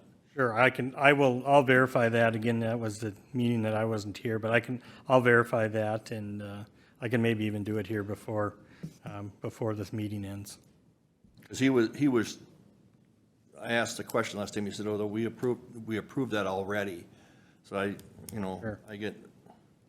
think we can still approve everything with the understanding that that might have already been pre-approved, or already been approved. Sounds good. I'll look as soon as we're done here. Anything further? Motion? I'll make a motion to approve the change order. No, second. A motion, a second. Any further discussion? All in favor of the motion, say aye. Aye. Opposed, same sign. All right. Thank you, commissioners. Do we need a break? I'll take that as a yes. Mac? I think I just saw him head back to the. Yeah, there we go.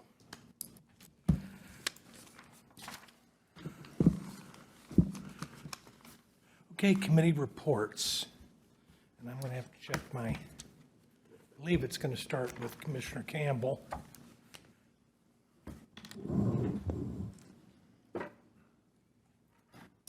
Yep. Start with you, sir. All right, on April 9th, we had a Diversion Authority Planning Committee meeting.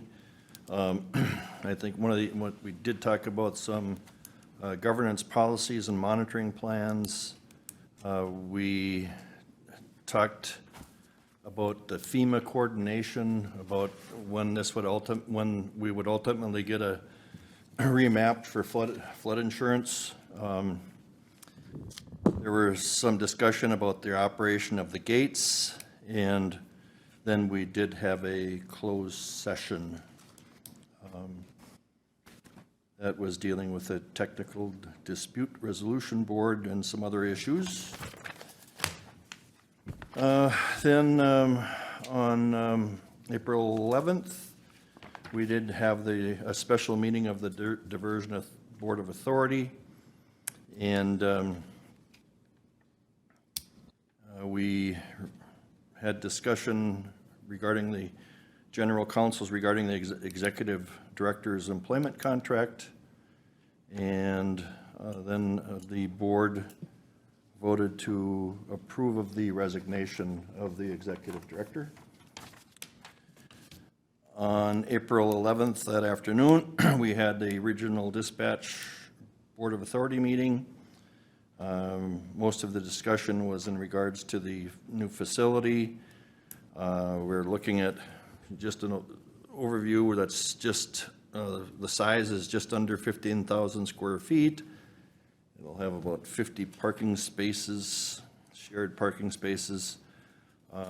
We went over some HVAC controls and building maintenance and ground maintenance. And then there was some discussion about, in the event that the project would overrun its costs, that under the contract that's going to be up to Fargo, West Fargo, and Cass County to determine how they're going to make up that difference in that project cost. So they're going to be continuing to have that dialogue on how they would pay for that. And Commissioner Eber chairs that group, so he may have some additional comments on it. Yesterday, Mr. Gross and I were at the West Central Regional Water Work Group meeting in Hallstead. A number of things that went on. I did talk about the 9.25, Representative Keeler was here, that's before the bonding committee. We got updates on the district court filing. Judge Rosenfeld has been assigned to that and has agreed to do that, and she has already appointed A2S and Stephen Slick as the engineer for the pre-engineering study that needs to be done as part of that process. To date, if you recall, we had $300,000 established as and to date, we have spent $47,000 in legal and $50,000 in engineering fees for about $97,000 of the 300, and they seem to think that we're still probably in line with those financial needs, subject to any potential unforeseen things that might come up in the court process. And I talked about the $1.75 million for Felton and Georgetown, and the $1.75 million for Norman County that has been basically, I think that's been approved now through the federal government, through the work of Senator Klobuchar. And I think that's all in there. All right, Commissioner Gross. Okay, last Tuesday, we had a PIC meeting. Discussion was held with the city, assistant county attorneys. They wanted a review of their salaries and stuff. and we refer them to that they'll be part of the discussion with the Drowns Committee, so that's pretty much where we left that. After that, I went criminal justice meeting. Dale Arnold, who was introduced to the county commission last week, also was introduced to our committee as the new director. And then we got reports from the probation officer.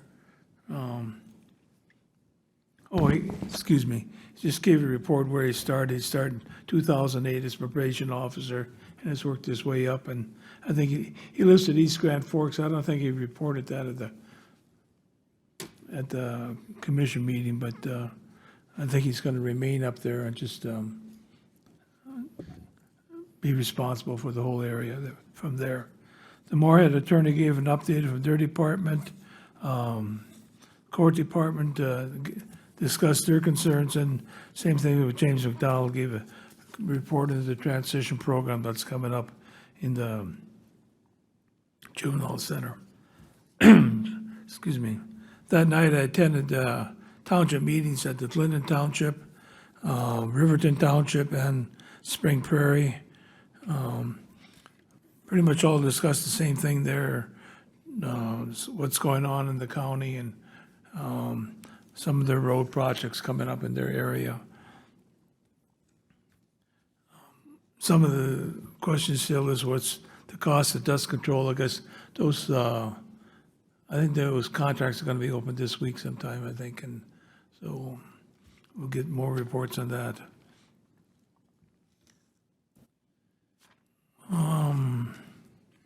Wednesday morning, Wild Rice meeting.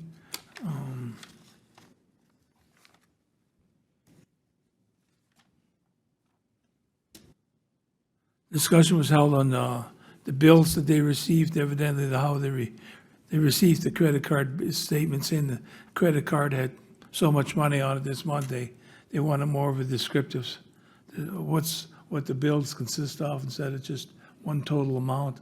So they're going to reestablish that. Permits were approved. There was a presentation by students in water sampling, the awards that they received for their efforts in doing water sampling, and Wild Rice approved $2,000 for their match on money.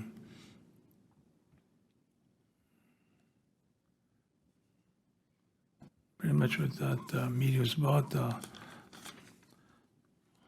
Then that night I attended the Moreland Township meeting. There again, we discussed the same things, roads and what's happening in Clay County. Friday, with Matt Jacobson, I went to all around in industries at Hawley.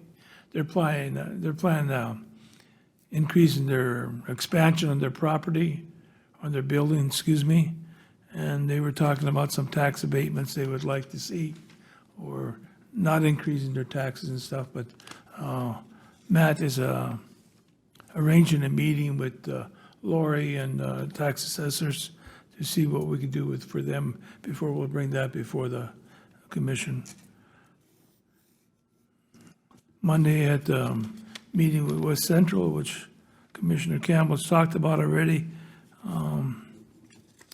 The only thing on that $9.25 million that they're requesting, they thought was putting it all together in one request would be better than going from city to city, and each city requested their own money that they need to get the water district going. Another thing we discussed, that we got to get a committee.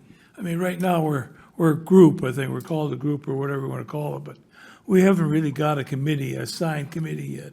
So they're going to start working on getting a committee established so that we can make decisions and don't have to go back to the city county commissioners in each one, wait for another month for us to have a meeting and get back again. So it seems to be a little bit more too time consuming going back and forth. Let's get a commission established and get that water district going. Then last night I went to Keene Township, talked about things like that.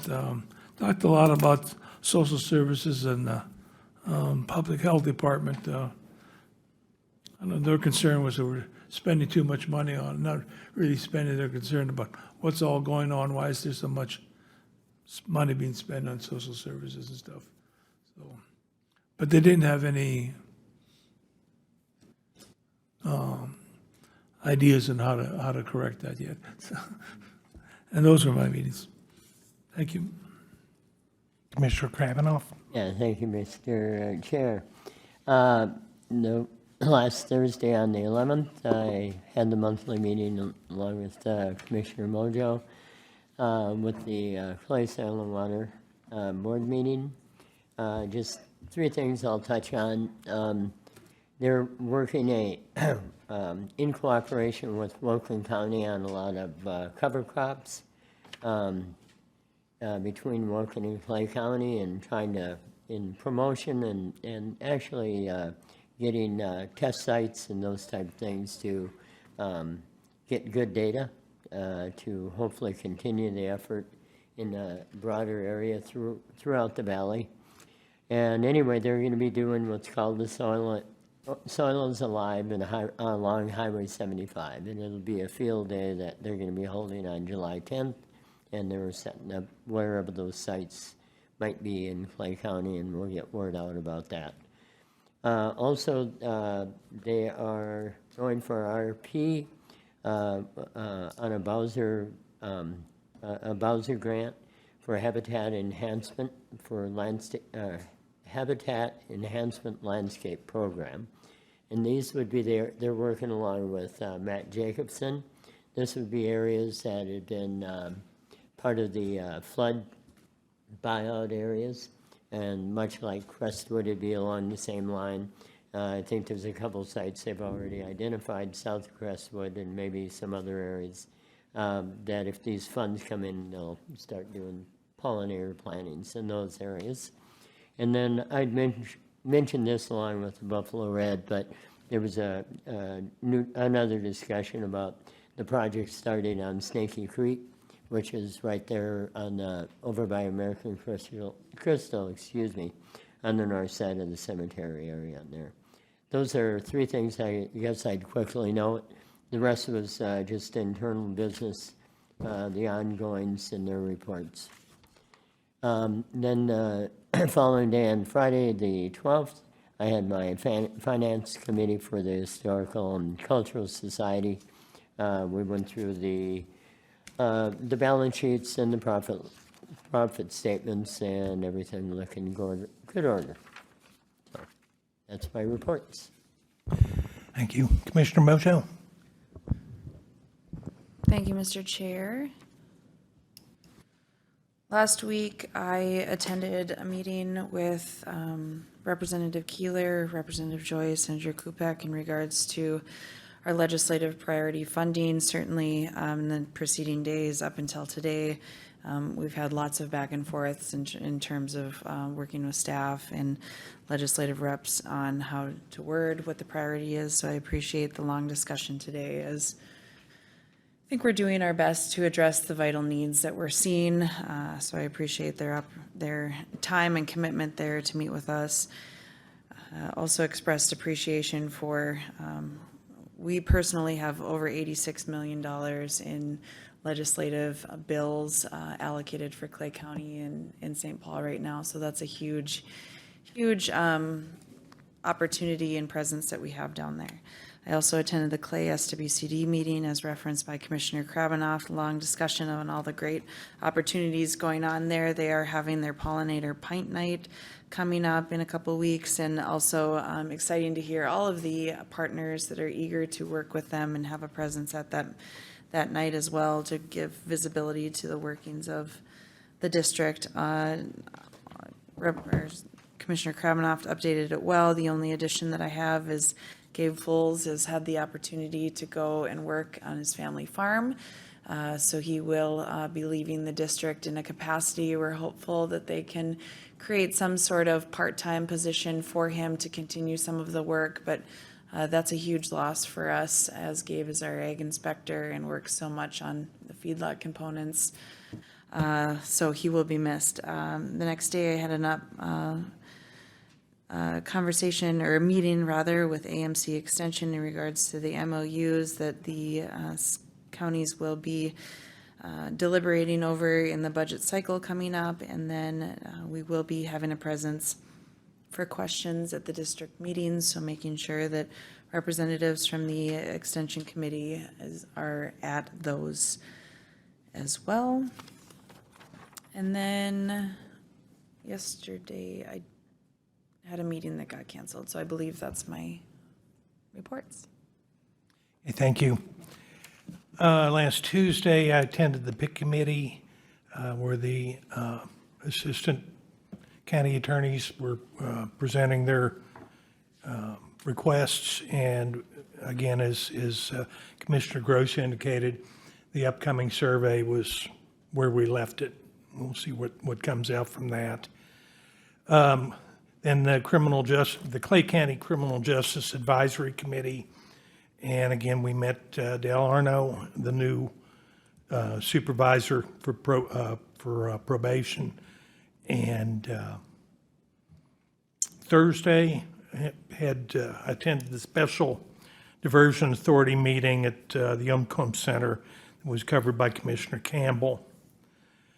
Following that, we had Red River Regional Dispatch Center meeting. The architect company there, which SEH, presented the final drawings, or 200 pages of them. We didn't go through it page by page, but we went ahead and had a vote and authorized those to be released for bid. Hopefully in about 3 weeks, we will have some bids to look at. If things go as planned, we should be able to get the bids through by the 16th of May. That's kind of pushing it, but we'll see where we go with that. But it's good to have some motion on all of that. There was also a discussion on the overage if it comes in over the bid. Cass County just had a project that came in under, so we're hopeful.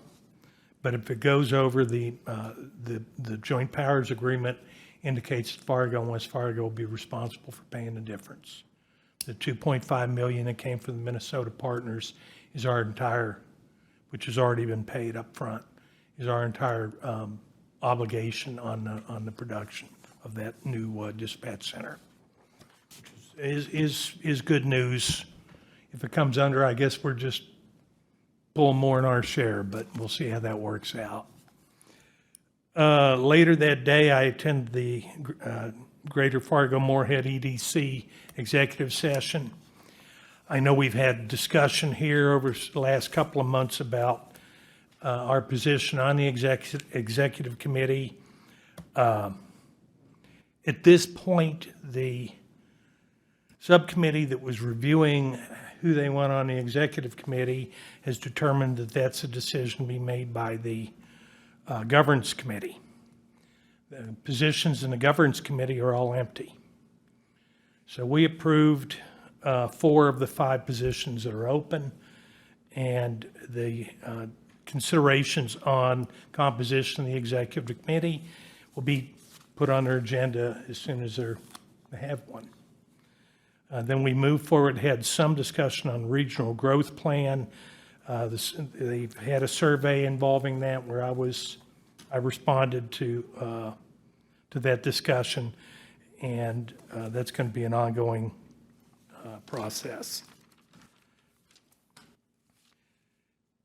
And yesterday, I had a fairly protracted meeting with Pastor Sue Kesterman with Churches United.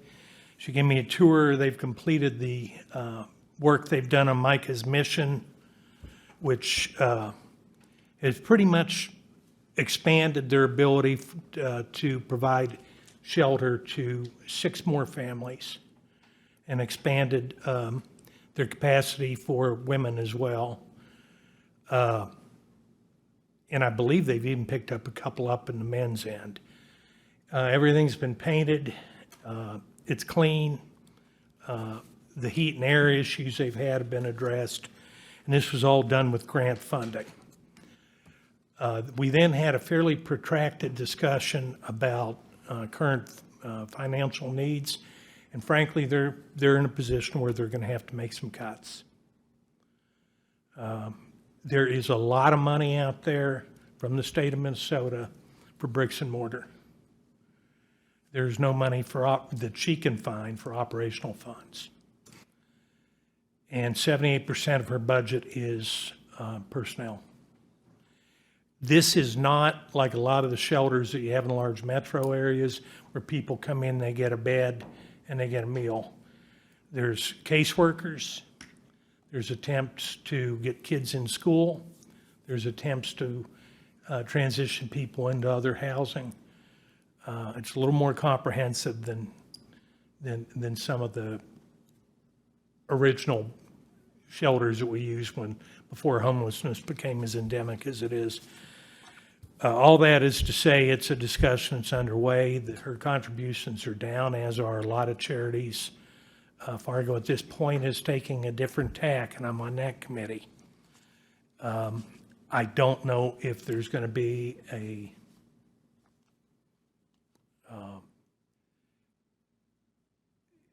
commitment from our North Dakota partners on this that would go towards supporting Churches United, even though they do provide shelter services for people from that side of the river as well. So that's a conversation that we're going to continue. And I have asked her if she's interested in coming in and talking to us, and that may be something we look at putting on the agenda here shortly. And that ends my report. Steve? Thank you, Mr. Chair. Last Tuesday, I participated in the PIC meeting that's been addressed, and while we're waiting for the market study, I just want to commend the attorneys. That was a good, they brought forth good data, and so we appreciated that. That afternoon, I met with Derek LaPointe, Michaela Hewitt from Baker Tilly in regards to our TIF discussion this morning. On the 11th, I participated in the Board of Authority of the Diversion that Commissioner Campbell, Commissioner Ebinger have commented on. That afternoon, I met with Kathy McKay, Sheriff Empting, Brian Melton, Matt Jacobson, and Darren Brook. As you guys are aware, July 1st, when it comes to cannabis, if there's going to be a limitation on the number of retail stores, that has to be taken care of and addressed by that point. And so we got our group together. If you recall back at our last Rural Cities County meeting, we had Jason McCoy talk to our rural counties, our rural cities about any potential ordinance. He provided an update. In the end, when he went to each of their councils, he received a different response than maybe what he shared with our group. And so we'll be looking to maybe have a conversation here at the board in the coming weeks with that. On the 11th, we met with Representative Keeler, Joy, Senator Kupek, Commissioner Mojo, Commissioner Kravinoff, and Rhonda in regards to the PRTF. That's been discussed. On the 11th, Sheriff Empting has expressed concern here before this board, has been having challenging with fleet vehicles. And so we're having ongoing communication with Enterprise to try to get those vehicles in.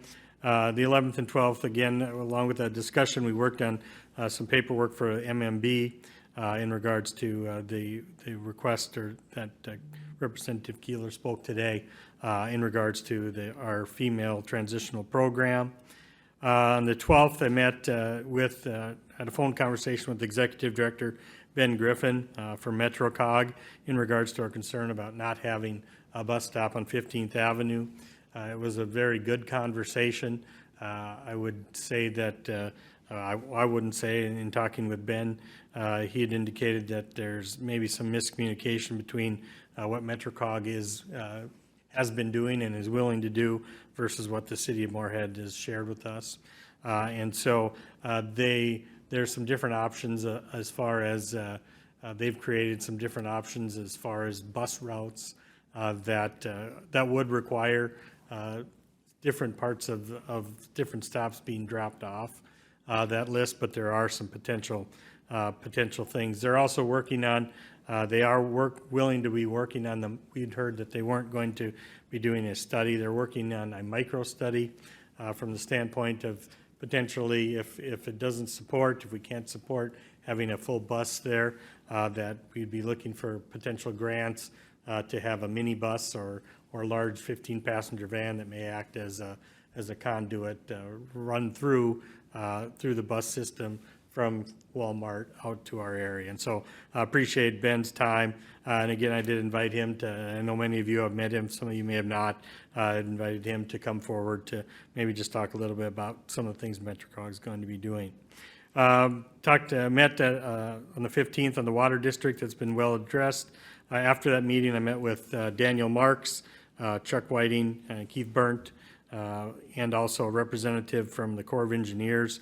They're exploring different ways, if there are different opportunities for funding through the Corps. And so there may be more to come on that in our future meetings. Yesterday, I met with Commissioner Krabanoff on a series of issues. Just two items again, we're scheduled to meet on our county rural cities meeting this Thursday from 4 to 6 out at the Resource Recovery Facility. Just to follow up from our item earlier, Darren did remember it was bathroom related, but if you remember, it was actually the pins that are a clean out at the bottom of the toilets, so they couldn't get the sheets and pillowcases into plugging things up. So we did not address that $10,500 previously. And the last item that I wanted to touch base with you on and get some direction, as you recall back in 2016, as we prepared to look at the correctional facility and the law enforcement center, this board provided approval to purchase out the two blocks north of us. We did have two actually holdouts of people who were not interested in selling. I did receive a phone call last week from one of the remaining two houses' daughter, who's shared that their mother is looking at selling and inquired, has not reached out to a realtor. Over the last few years, we've kind of sent reminders in the event that they would want to sell their place, we'd ask that they contact the county to see where the board's position is on purchasing that. And so I guess I said that we would be talking about to get insight, and she said that she would wait before contacting a realtor to talk to what the board would like, what the board's wishes. In reviewing, I think we have 3 commissioners that were on that, but I think as a follow-up, and certainly you probably all have more insight. My understanding is that the board action was that we had an assessor, the county provided an assessor to come through to look at the properties. The county then provided a 10% increase above market or assessed value, and then the board approved the county would cover any closing costs. Just a question I asked, Steve. That was paid for out of the funds for building the law enforcement center and the correction facility? My understanding, that's correct. Would we be able to draw from the receipts on, I know they're coming in over, would that be something we could draw on the receipts of the sales tax? I would have to check with Lori, and my first thought would probably be not, but we certainly could check with her. Okay. Is there anything on those meetings tomorrow isn't there a first aid training or something like that? Family service, are you acquainted with that at all? What's going on there? Yeah, I think we have a first aid. Is that something that we should be attending, or? You wouldn't have to. If it's something that you wanted to, you certainly could do that.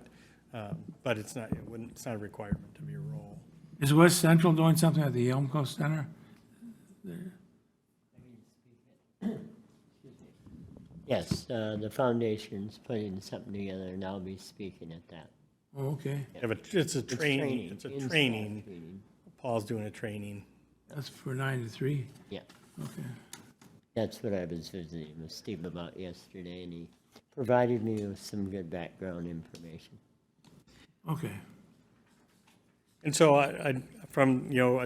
we have the three properties. We own the property up on the west block. We currently are renting that out to someone who we purchased their home but didn't want to move out of the area. And so we're renting, we own the corner lot. This lot is this house is the middle of the three remaining homes in that area. So.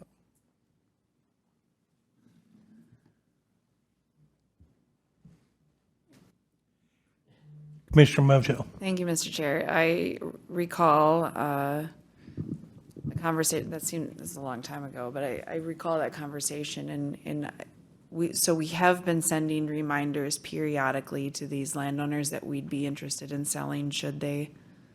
Yeah, so over Administrator Berg had that conversation and did send a letter. I've sent 2 letters over the last 5.5 years, and haven't received any responses to this till the call last week. Well, I know we've talked in the past about additional space needed should we need to build an additional pod, right? I mean, is that was in the plan event? And so, that was, like I said earlier, a long time ago, but I think the county would be interested. And I do, though, struggle, given housing availability and specifically housing availability at that price point. And if we don't have an immediate need, and I mean immediate, like if we see a 4-year need, I think having the availability for, a young family or a retirement couple or whoever to purchase that and continue to live in the area is of value too. So, as I sit right now, unless I'm hearing otherwise from those that are on the facilities committee, is, I can't see us with a need for that right now, understanding that we don't necessarily want to get in the rental business either. And, we are property managing one, certainly those with more knowledge on it could speak to it, but. Is there anybody in that corner house right now? Yeah, so yes, we're renting it to the agreement was essentially as long as he wanted to rent it, he could rent that space. I understand they're renting it, but is there somebody living there right now? Yes. Okay. Yep. That was to get a house we needed for the project in the next blocks over. He didn't want to leave the neighborhood, but this is one of those opportunities we might kick ourselves if we don't take advantage of it. But then the other side of the argument is if the house is sold or rented, it's still going to be something that if we're looking past, I think 4 years is probably a good window. If we're looking past that, do we really need it? Because we don't have an immediate use in mind that I'm aware of. But, there's only so much expansion we can do on this campus right now, and that would be in that direction.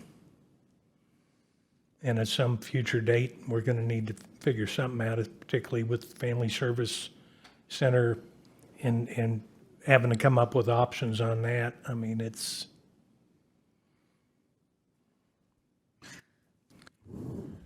Because just remind me, this is the building in the center, right? In the middle. That's correct. The middle house. Yeah, I think it's the yellow. Is it yellow? Yellow.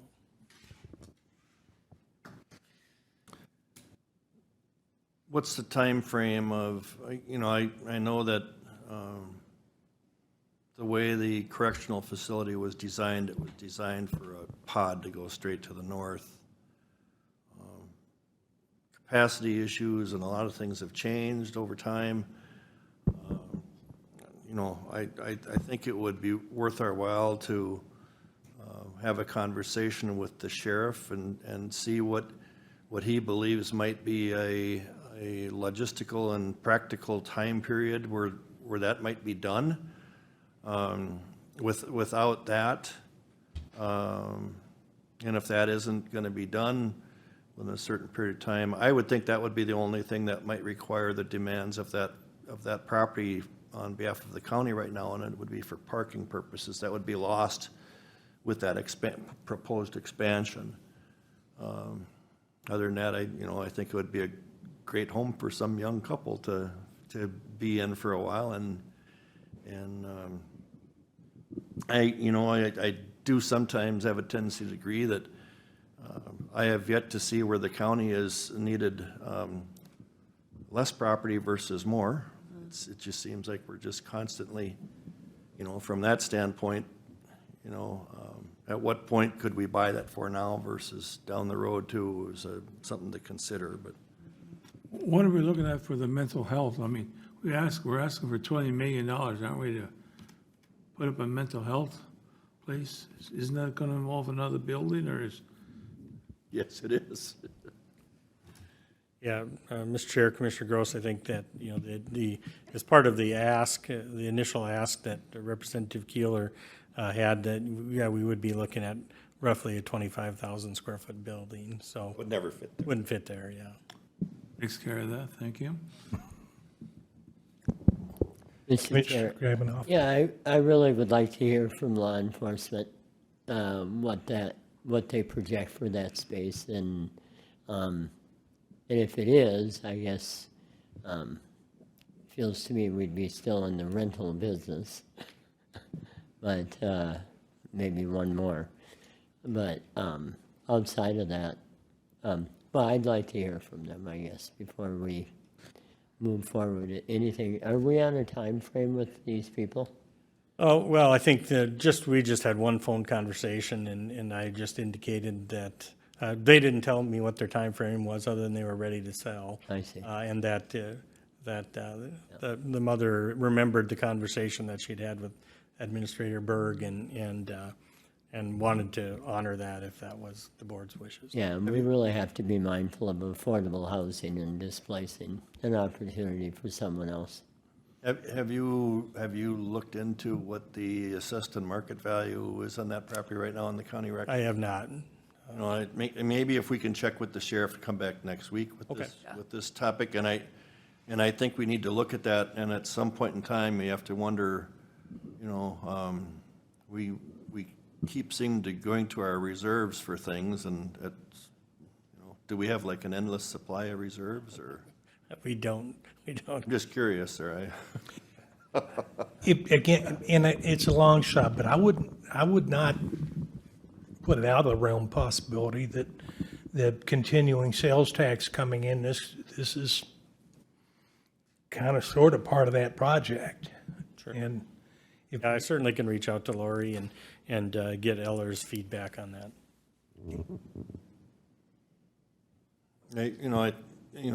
Commissioner Ebring raised the point. I remember when Fargo, or Cass County had implemented the sales tax for when they built their jail. They, like the same thing, they ended up collecting way in advance, but I think in their long-range plans, they had an expansion in there. So I think they were able to use some of those dollars for that expansion process, and if this could be considered part of that expansion, but I think that needs to, you have the conversation with the sheriff, and Sure.